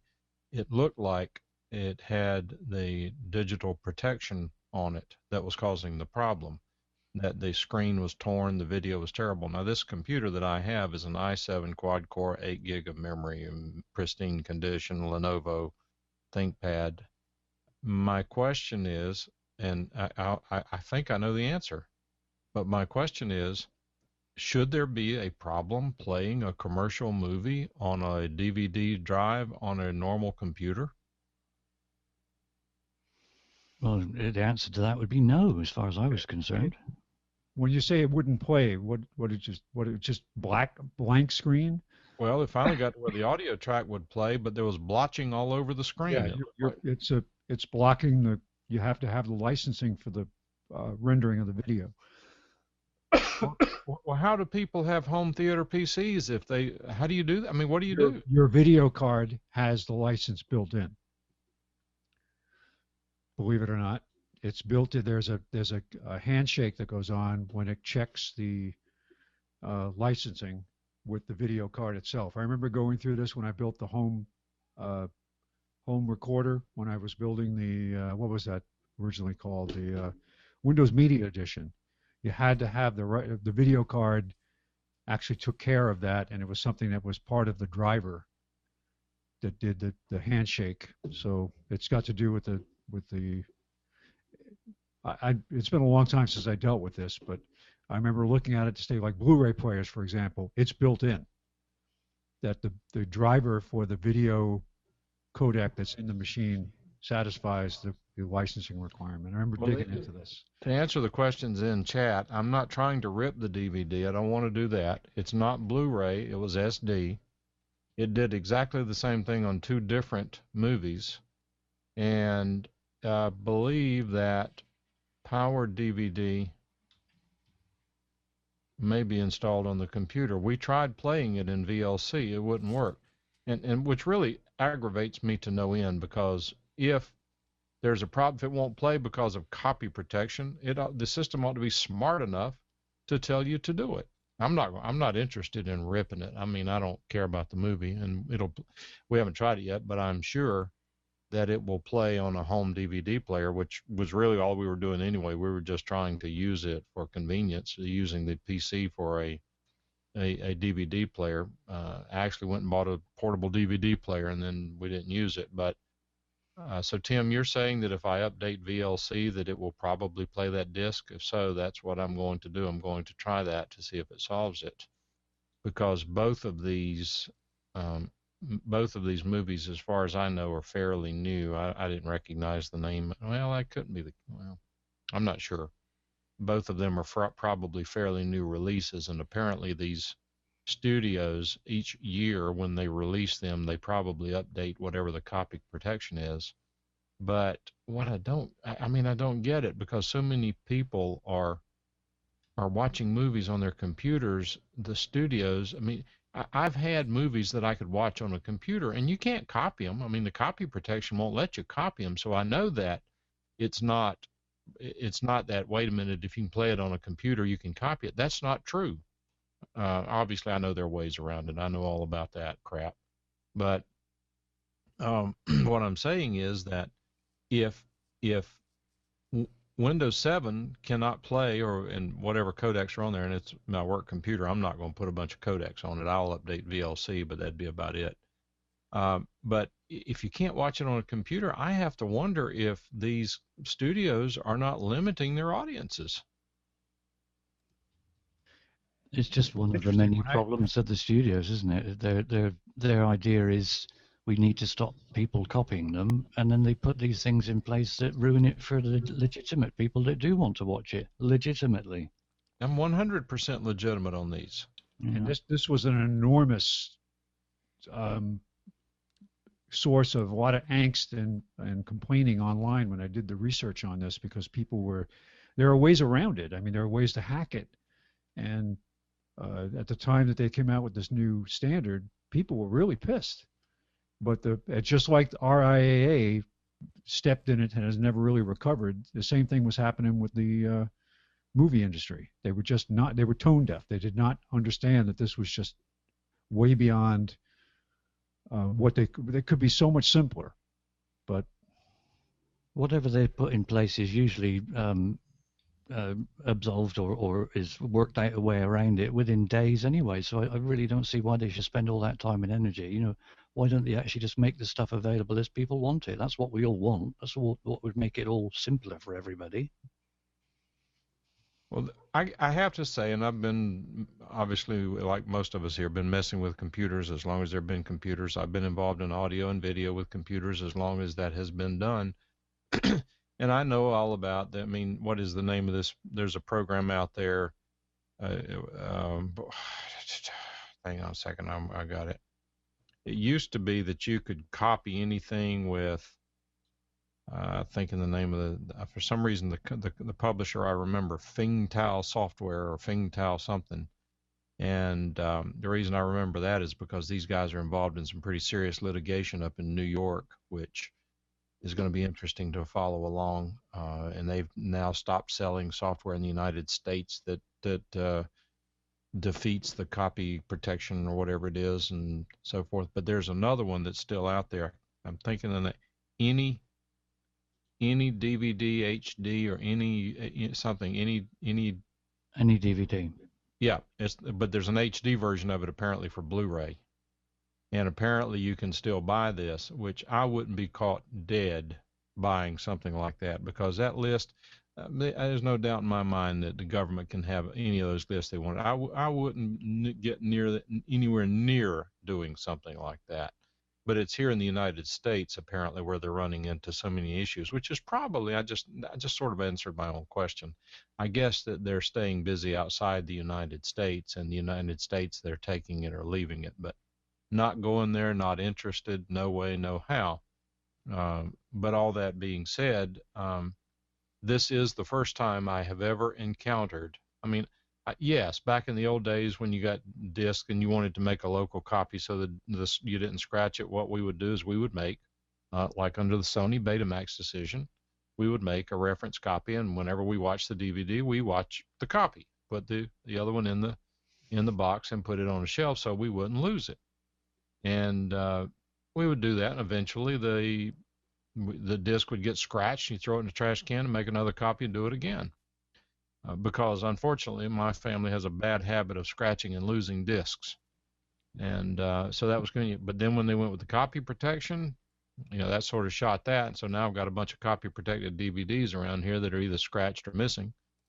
But all that being said, I have never run into a situation where a legitimate use was blocked by the copy protection. I've always heard about it, but I've never experienced it until yesterday. And I'm surprised because, I mean, what if the copy protection extended to DVD players? What would you do then? I've heard people a lot of these guys complain that, oh, are you tired of legitimate uses being blocked of discs that you paid good money for? They're lying. They're trying to copy it and rip it off, and not necessarily for an illegal purpose, but they are trying to defeat the copy protection and that kind of stuff, and that's their problem. I've purchased the movie White Christmas literally 5 times. So I mean that shows that I don't rip this stuff off. I probably could recover it off TV or something. But anyway, that being said, I don't understand the mindset, and we have to return the DVD tonight, so I haven't checked it yet. I'm going to check it on other DVD players and see if it plays fine on my DVD players. I can't, and again, trying to understand what is going on here, I don't understand, because if you can put the necessary software or key or handshake or whatever it takes, Spence, if you can put it into a $39 DVD player, then why is it not also already installed, whether it's the video card, whether it's VLC? Why isn't that already installed in a PC so that you can play a DVD on your PC? When I used to travel a lot more, I would take DVDs to watch on an airplane. If I had done it this time, I wouldn't have had anything to watch. Alan says my DVDs all sit on a shelf. If I can handbrake it to rip it, I will. If I can't, I'll download a torrent. Okay, Alan, can we have your address, because we have some people who want to visit with you? Yeah, don't worry, we've already got your IP address. Okay.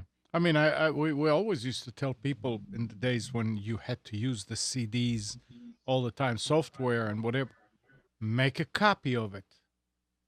Copy the CD, put the originals away, and use these as your working CDs. All right, but there's a problem with that, Amnon. Yeah.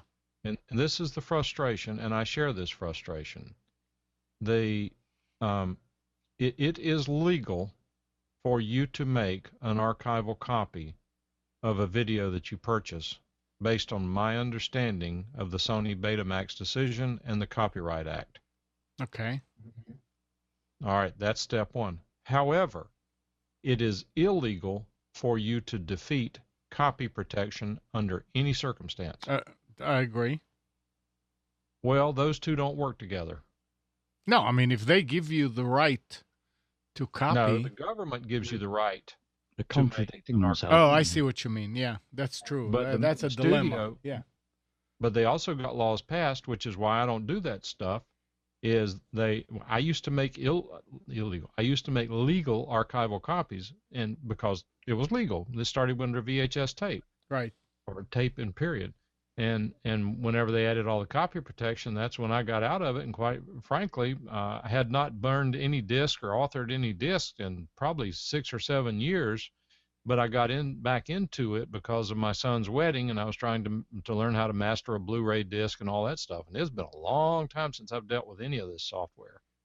So anyway, I'm just the short version of it is that I'm surprised that the studios are implementing schemes that that interfere with legitimate uses of their product. From a marketing perspective, that's really insane. Would you say that downloading a torrent is defeating protection?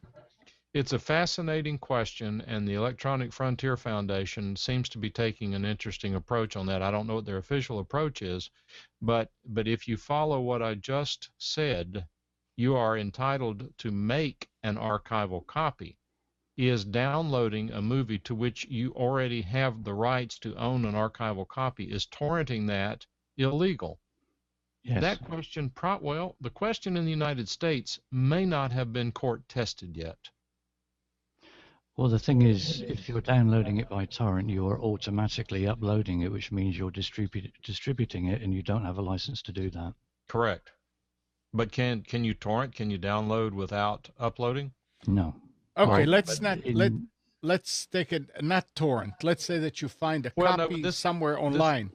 This is a good question, though, because Steve, there is one legal argument that says that, and I'm not sure I understand torrent that well, but if you download, you're saying that once you start, this is like the old Napster thing, that when you download it, you're immediately starting to upload it at the same time.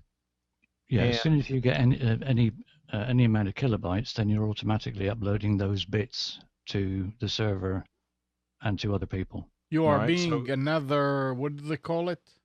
Peer. I thought there was another name. Well, you're a seeder or a peer. Seeder. So you're downloading or uploading. Seeder. But here's my question with regard to that, and it's somewhat of an unanswered question, because as I understand it, and Steve, correct me if I'm wrong, but as I understand it, that you're going to download much more quickly than you're going to upload, because we don't have the same upload speeds as we do download speeds. Yeah.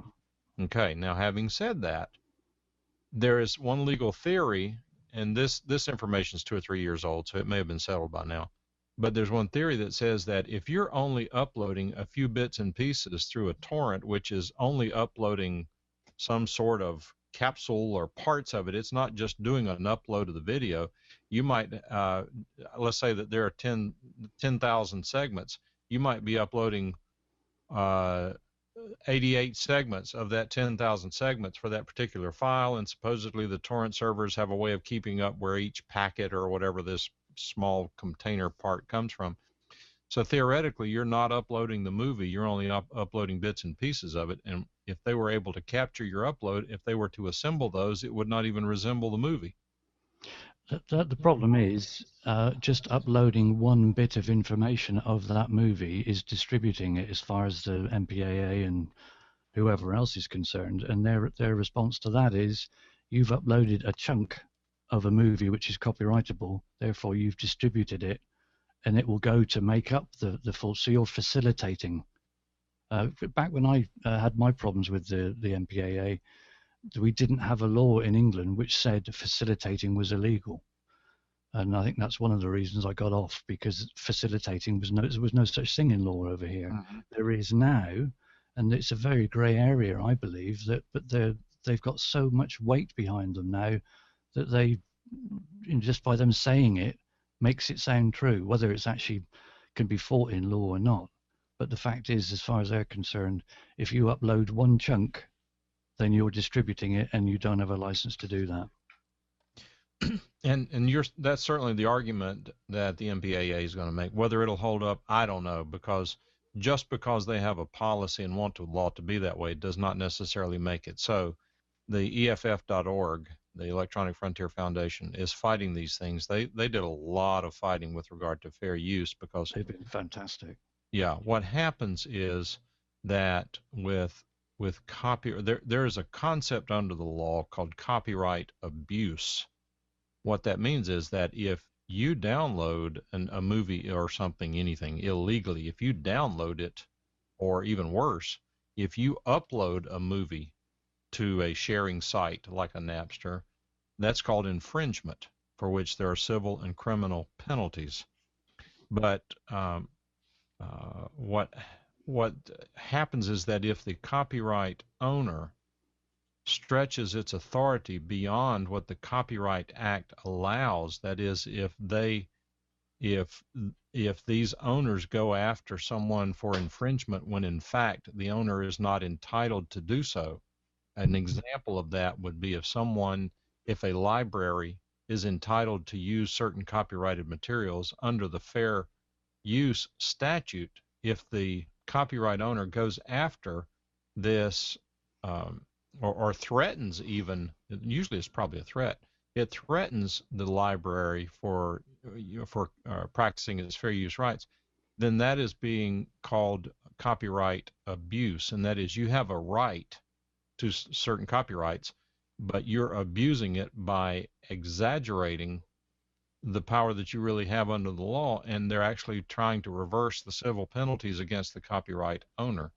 Another place you will see this, and it's happening regularly, is that you are having copyright owners sending takedown notices to YouTube when in fact the material taken down is misidentified by the scanning software at YouTube, meaning that the copyright owners are having material taken down that they don't even have a right to. Or even a more specific example is a copyright owner sends a takedown notice to YouTube for content that the person does in fact have rights to under some theory. So I don't know. It's really I am absolutely not in favor of anyone violating another person's copyright. I own some materials that are copyrighted, and I don't want them out there for nothing and nobody to take them and run with them. And as far as I'm concerned, if you violate someone's copyright, you are a thief, you're stealing.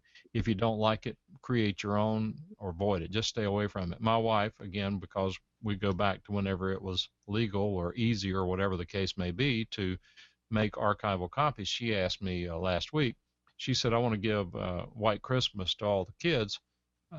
Can you copy the DVDs? And I said, no, they're copy protected. She said, then what do we have to do? I said, you have to buy them. So go to Amazon, you buy them. End of story. Problem solved. Thankfully, it's inexpensive. So if they were still $35, $40 a piece, then I would say, boy, that's a real rip. But we can buy them for $10 a piece. So it's probably not even worth the trouble to copy them if I could. As a matter of interest, while we're talking about this, the UK's very recently passed law to say that you can copy DVDs and CDs if you own them to make an archival copy or use the copy. The entertainment industries are doing their nut at the moment because this law is passed, and they want compensation for the artists for the copies that are being made. So they're talking about bringing a levy in on blank media, CDs, and hard drives or thumb drives, anything that you can store it on. How many times do they need paying? That's what I want to know.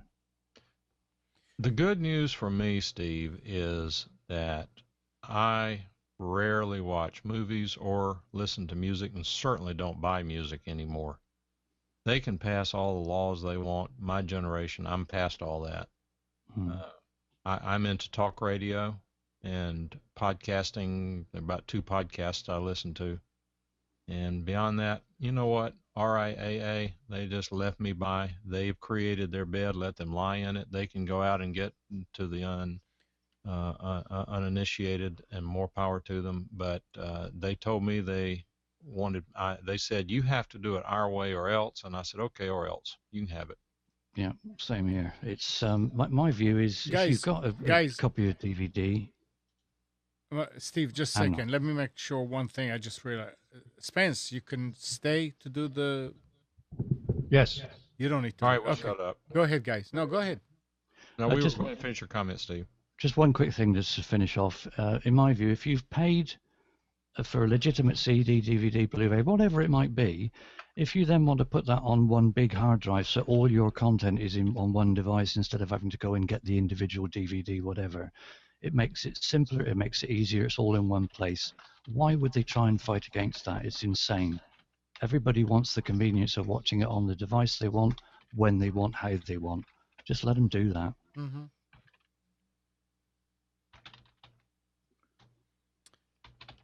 Easier said than done.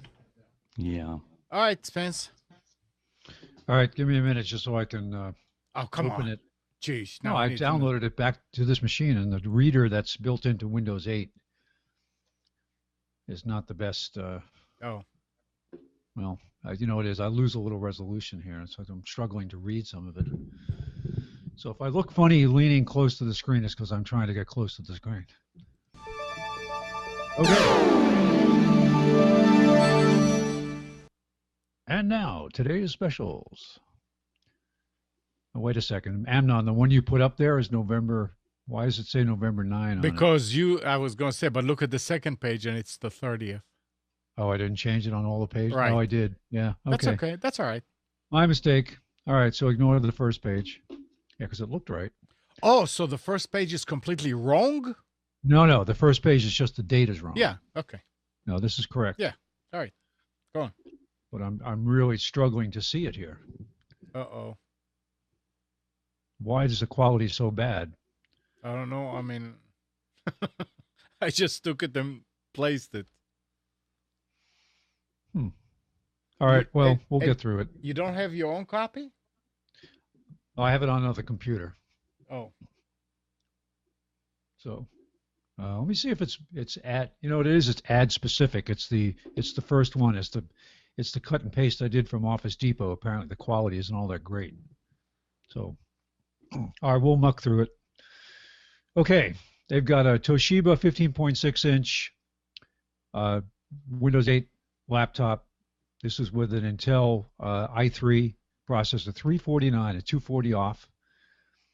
A 17.3 inch HP AMD A8 laptop, Windows 8, $399.99, $230 off. 8 gig Lexar jump drive, $499, 16 gig for $799, 32 gig for $1799. They've got a D-Link wireless AC 1750 dual band router for $119.99. Sorry, this is looking like it's from last week.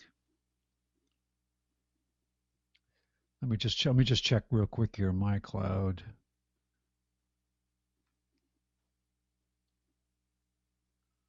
Nope, I'm sorry, it is from this week. It's just like some of these items are very similar to what I did last week.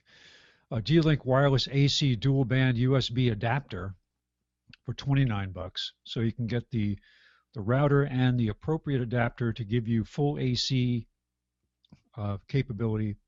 $119 for the router and $29 for the USB adapter. Brother Color desktop scanner for $199.99, save $100. That's a full duplex scanner. Will scan both sides in one pass. Epson Workforce portable document scanner for $89.99. That's USB, save $60. They've got a Toshiba 7-inch 8 gig Android 4.4 tablet for $79.99. That's 20 off. An AMD A8 processor and an HP 23-inch touchscreen all-in-one computer, 1 terabyte of memory, 4 gig, 1 terabyte hard drive, 4 gig of memory for $619.99. That's 140 off. They have a Brother monochrome laser printer, wireless laser printer with duplex, $89.99, save $60. They've got a Brother laser multi-purpose printer scanner fax copier, $99, save $80. They've got Logitech M510 wireless laser mouse, $19.99 each. That's $20 half price. Lenovo Flex 2 laptop computer with Intel Core i3 processor, $429.99. This is the one that bends over against itself so it becomes a tablet, 140 off. They have a 20-inch HP LCD monitor for $89. That's $30 off. An Acer 23-inch LED monitor for $129, say $40 on that one. HP A6 AMD processor desktop computer, $379.99, save $100. Logitech M310 wireless optical mouse, $12.99, save $17. That's a 2-day doorbuster. That's only good for today and tomorrow. The Logitech MK520 wireless keyboard and mouse, $29.99, save $30. That's half price. That's a great keyboard and mouse combo. Targus Bluetooth headphones for $19.99. Save $20, so that's half price. Western Digital 1 terabyte portable passport USB 3.0 drives for PC or Mac, $69.99, and that's $25 off. 2 terabyte version for,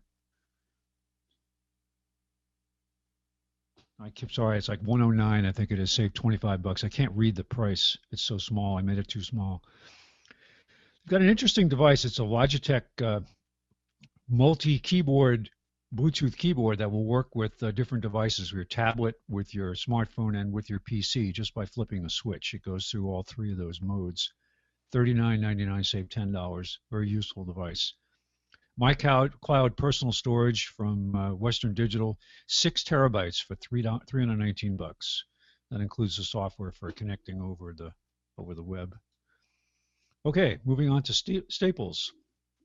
They've got a Dell 15.6-inch AMD A6 touchscreen laptop, $399.99, save $150. They've got a Dell Core i3 Windows 7 PC, $449.99, save $100. They have a special on a Samsung 24-inch LED monitor. This is a good price, $119.99, and that's Sunday, Monday only. Save $100 off the regular price of that monitor.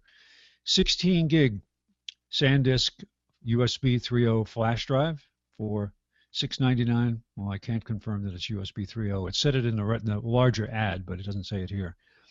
32 gig for $12.99, save $12.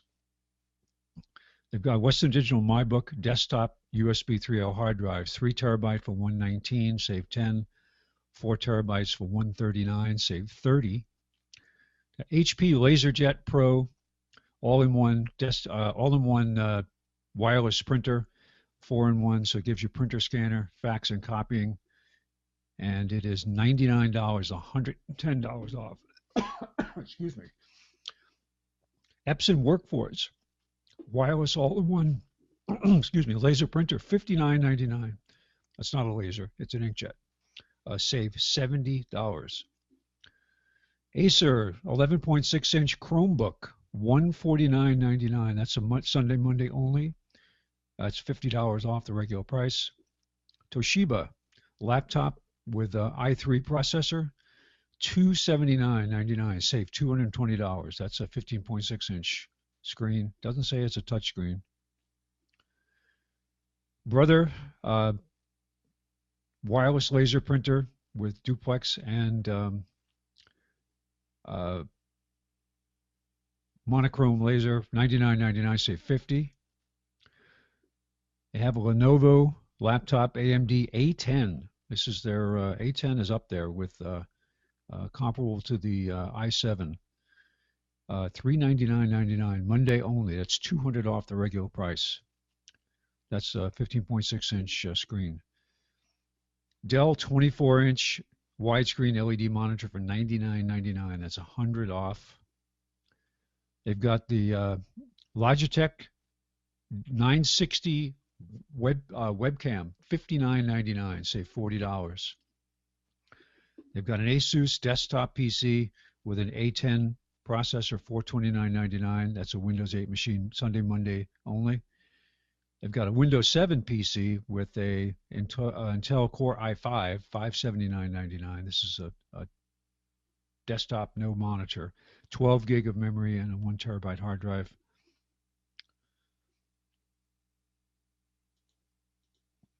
We've got a Logitech illuminated keyboard, wireless keyboard for $49.99. Save $30. They've got the SanDisk Ultra Dual Drive. Now, what these are is a regular USB connector on one side and a micro USB connector on the other side, so you can connect it to your Android device and use it as additional storage. 16 gig for $14.99, save $20. 32 gig for $19.99, save $50. 64 gig for $39.99, save $60. And finally, with Staples, we've got a Netgear ProSafe 5-port gigabit Ethernet switch for $38.49, and we have the 8-port version of that same switch, gigabit switch, for $54.99.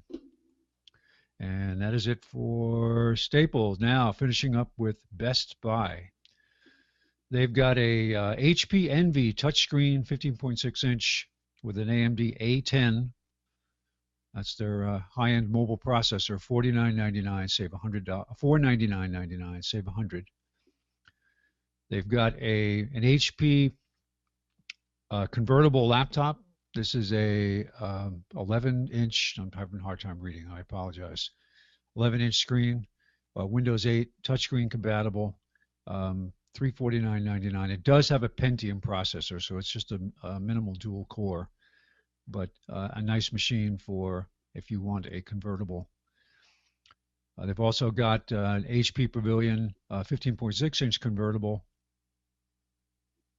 for $429.99, and that also has, I think, an i3 processor. Belkin TrueClear. People don't think of this when they buy these convertible touchscreens or even a touchscreen laptop.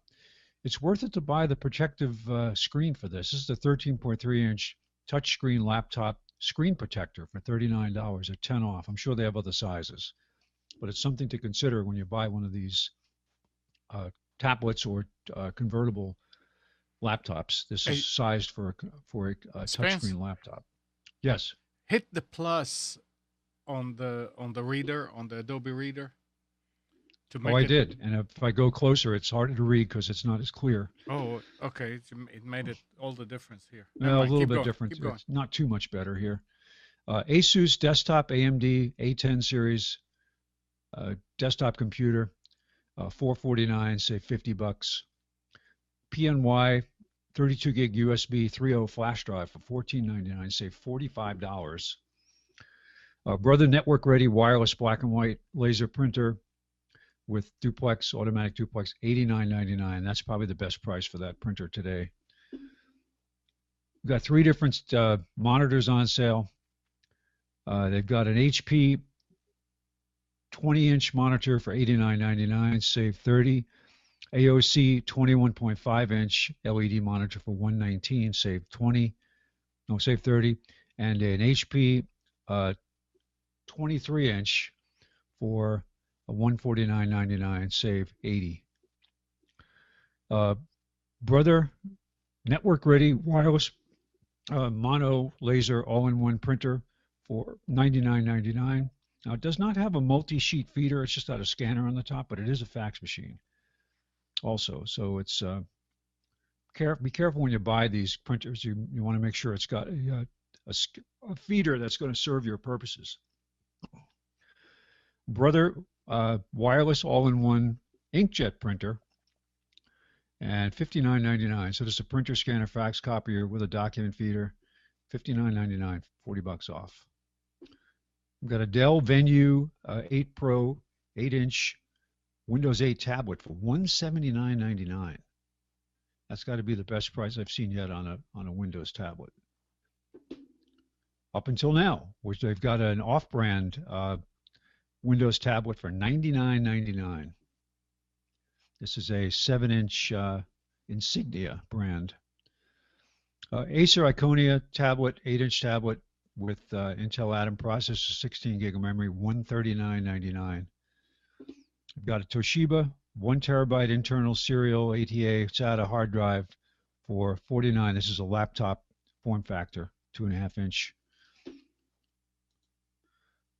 Western Digital My Passport Ultra 1.5 terabyte external USB 3.0 portable hard drive, $69.99, save $50. Seagate Backup Plus 2 terabyte external USB 3.0 portable drive, $89.99, save $40. Got a Intel 530 series 240 gig internal SATA solid state drive. That's a 2.5-inch drive, $129.99, save $45. Western Digital MyBook 4 terabyte external USB 3.0 hard drive, desktop drive, $139.99, save $50. Seagate Central 4 terabyte personal cloud storage external hard drive or network attached storage, $149.99, save $50. And this is specifically for you, Amnon, the digitally remastered copy of AC/DC's Highway to Hell album for only $9.99. You and know that'd be what? it. Well, go ahead. That's it. You know, I mean, I'm looking at the printers, and it's amazing how the lasers uses black and white ink. The ink uses black. I mean, I wouldn't want any of those black and white because I could never find white toner to put in there. The white tone, yeah, that's true.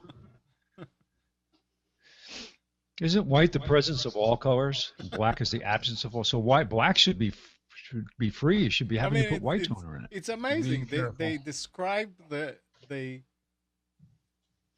ink as black, but the laser is black and white.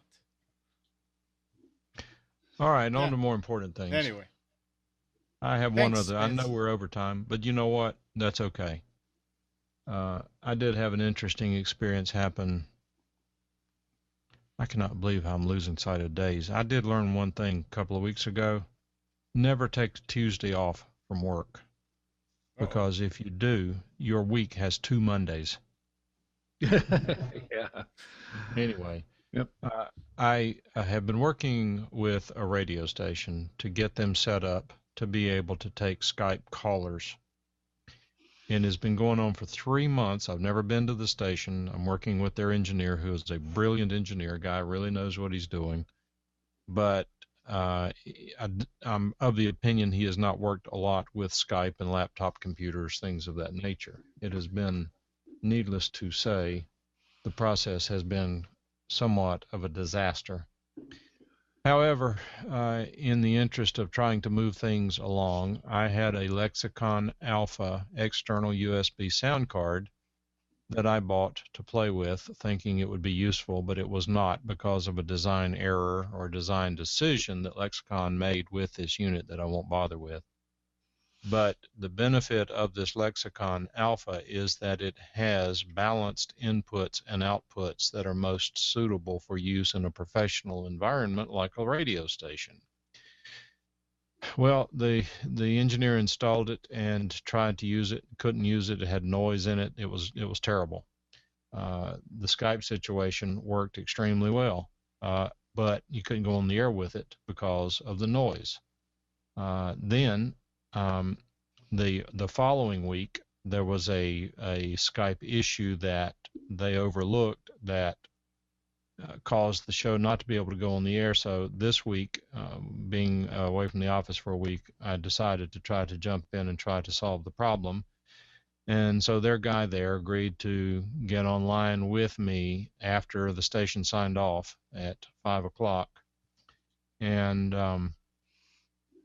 we started playing with some things, and I will post this link in chat just to show you how sometimes the problems can be elusive. And there. And this is the Lexicon Alpha. That's the picture of it that I just posted in the chat room.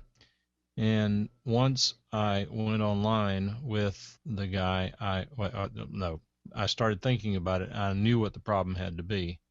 And so I sent them an email carefully explaining what needed to be done to try to eliminate the problem.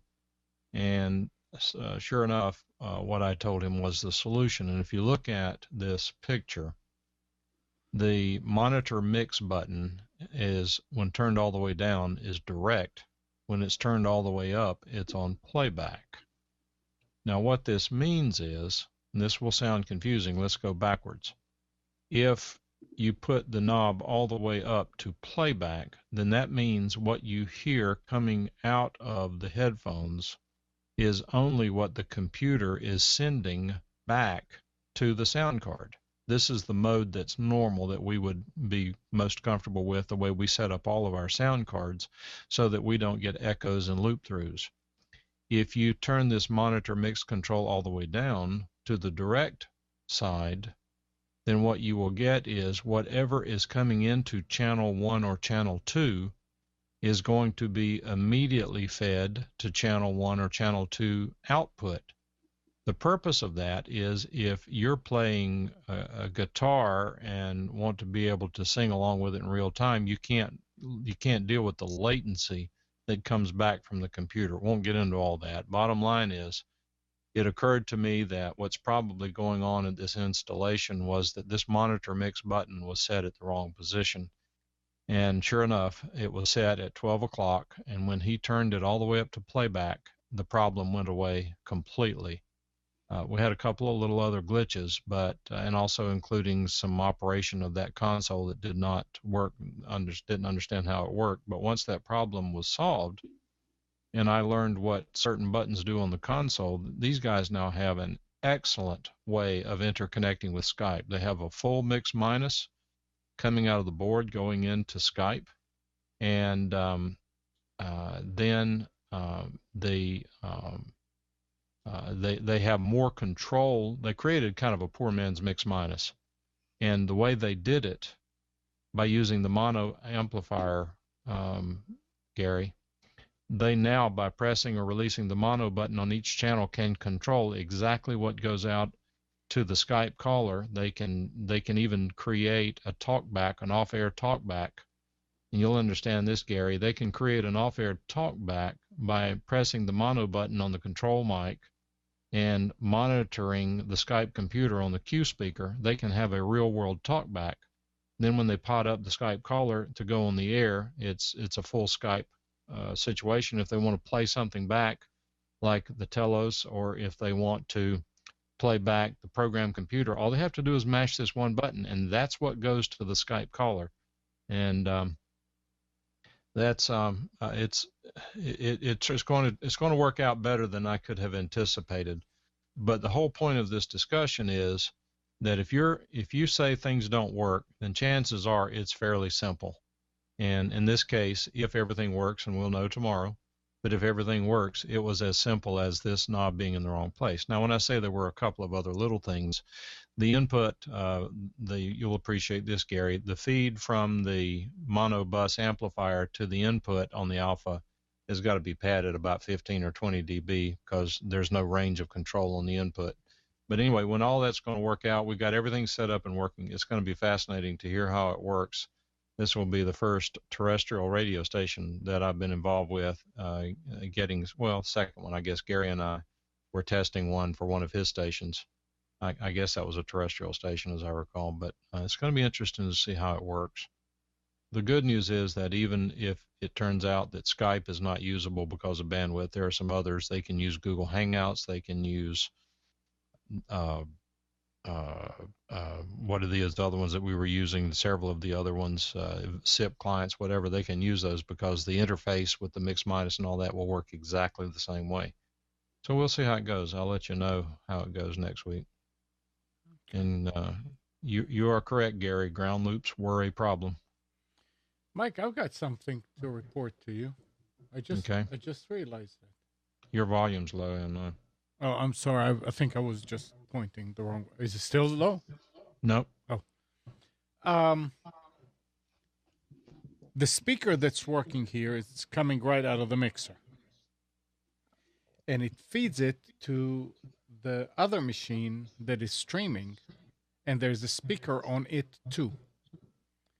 It always used to be that when we go live, there was like an echo here because the other machine will be like half a second later on the audio. And whenever I started the show and I forgot to turn it on, I would have to jump and turn off the speakers on the rack. Yep. Well, this was with the Behringer UCA202. Now it's using that $9 whatever no-name thing, and the audio on both sides is exactly the same time. I just realized that the speaker on the rack was turned on the whole time. And there is no delay whatsoever. I don't know why. I don't know if it has to do with the machine. I mean, going from a quad core to an i5, which is a quad core. But the only thing that I know that is other than that is different is that USB sound card, which is a real cheapy. Right, but again, all of it has to do with input monitoring and configurations with the software. I mean, once it's kind of like Amnon having this knocking noise coming from inside your dash box. Yeah. And once you find it, it was really simple. It's the same thing. Most of these issues are just not complicated. The issue that a lot of people deal with is a lot of this computer equipment, particularly computer audio equipment, is very inexpensive Chinese garbage. It's not properly documented. It's not designed by a professional person who understands audio. It's just the drivers are not necessarily very well written. It's amazing it works at all. Gary was actually working. Gary, I don't remember where the station was that you and I were testing. It was over in Greensboro somewhere. He built a studio over there, built a beautiful studio based on what I saw. And he had it set up with Skype, but he had sound cards that were, as I recall, professional grade sound cards, probably $500, $600, $700 a piece, that had balanced inputs, outputs on it, and the drivers are well written, fully tested, backed, warranted. I mean, good professional stuff. And once I got Gary straightened out, everything worked perfectly. I mean, he was sitting there and we were doing a test, and I was using this microphone and setup, and it sounded like I was in the studio. I mean, that's the way you'd like to be able to do things, but not everyone can spend the kind of money it takes to buy that professional grade equipment, and very few people can afford to pay Gary to come fix it for them. Yeah, here's that USB sound card. That's all there is to it. Well, where am I looking? At my picture. We don't. Oh, I'm not watching the stream. Oh.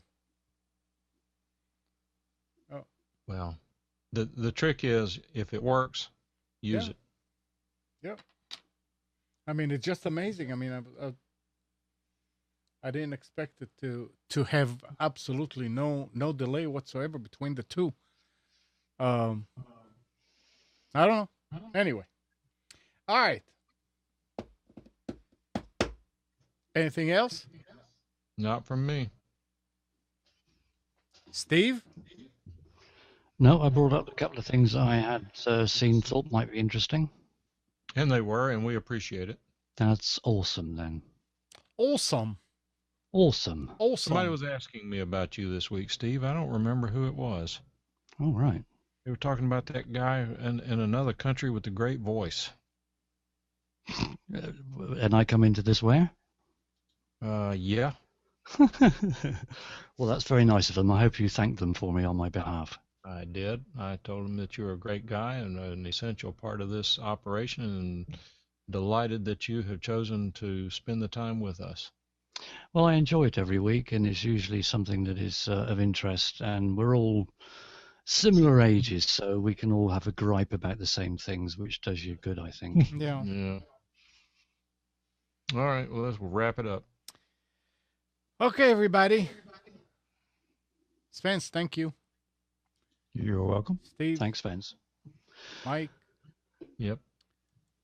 Thank you, Amnon.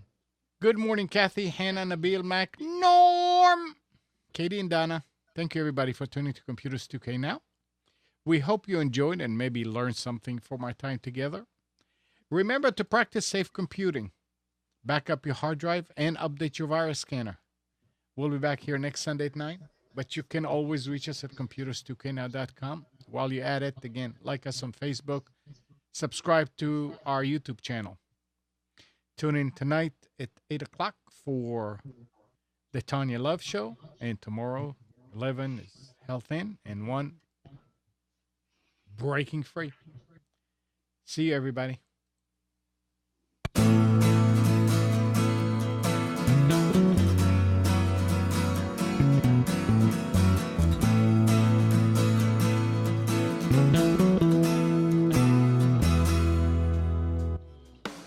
You are tuned to the Nissan Communications Network. Our weekly lineup of call-in programs includes Computers 2K Now with Amnon Nissan, Health In with Debbie Bruck, Breaking Free with Marilyn Shannon, Lessons of Vietnam with NCBVI members, The Tanya Love Show, Your Healthy Pet with Gisela DiCarlo.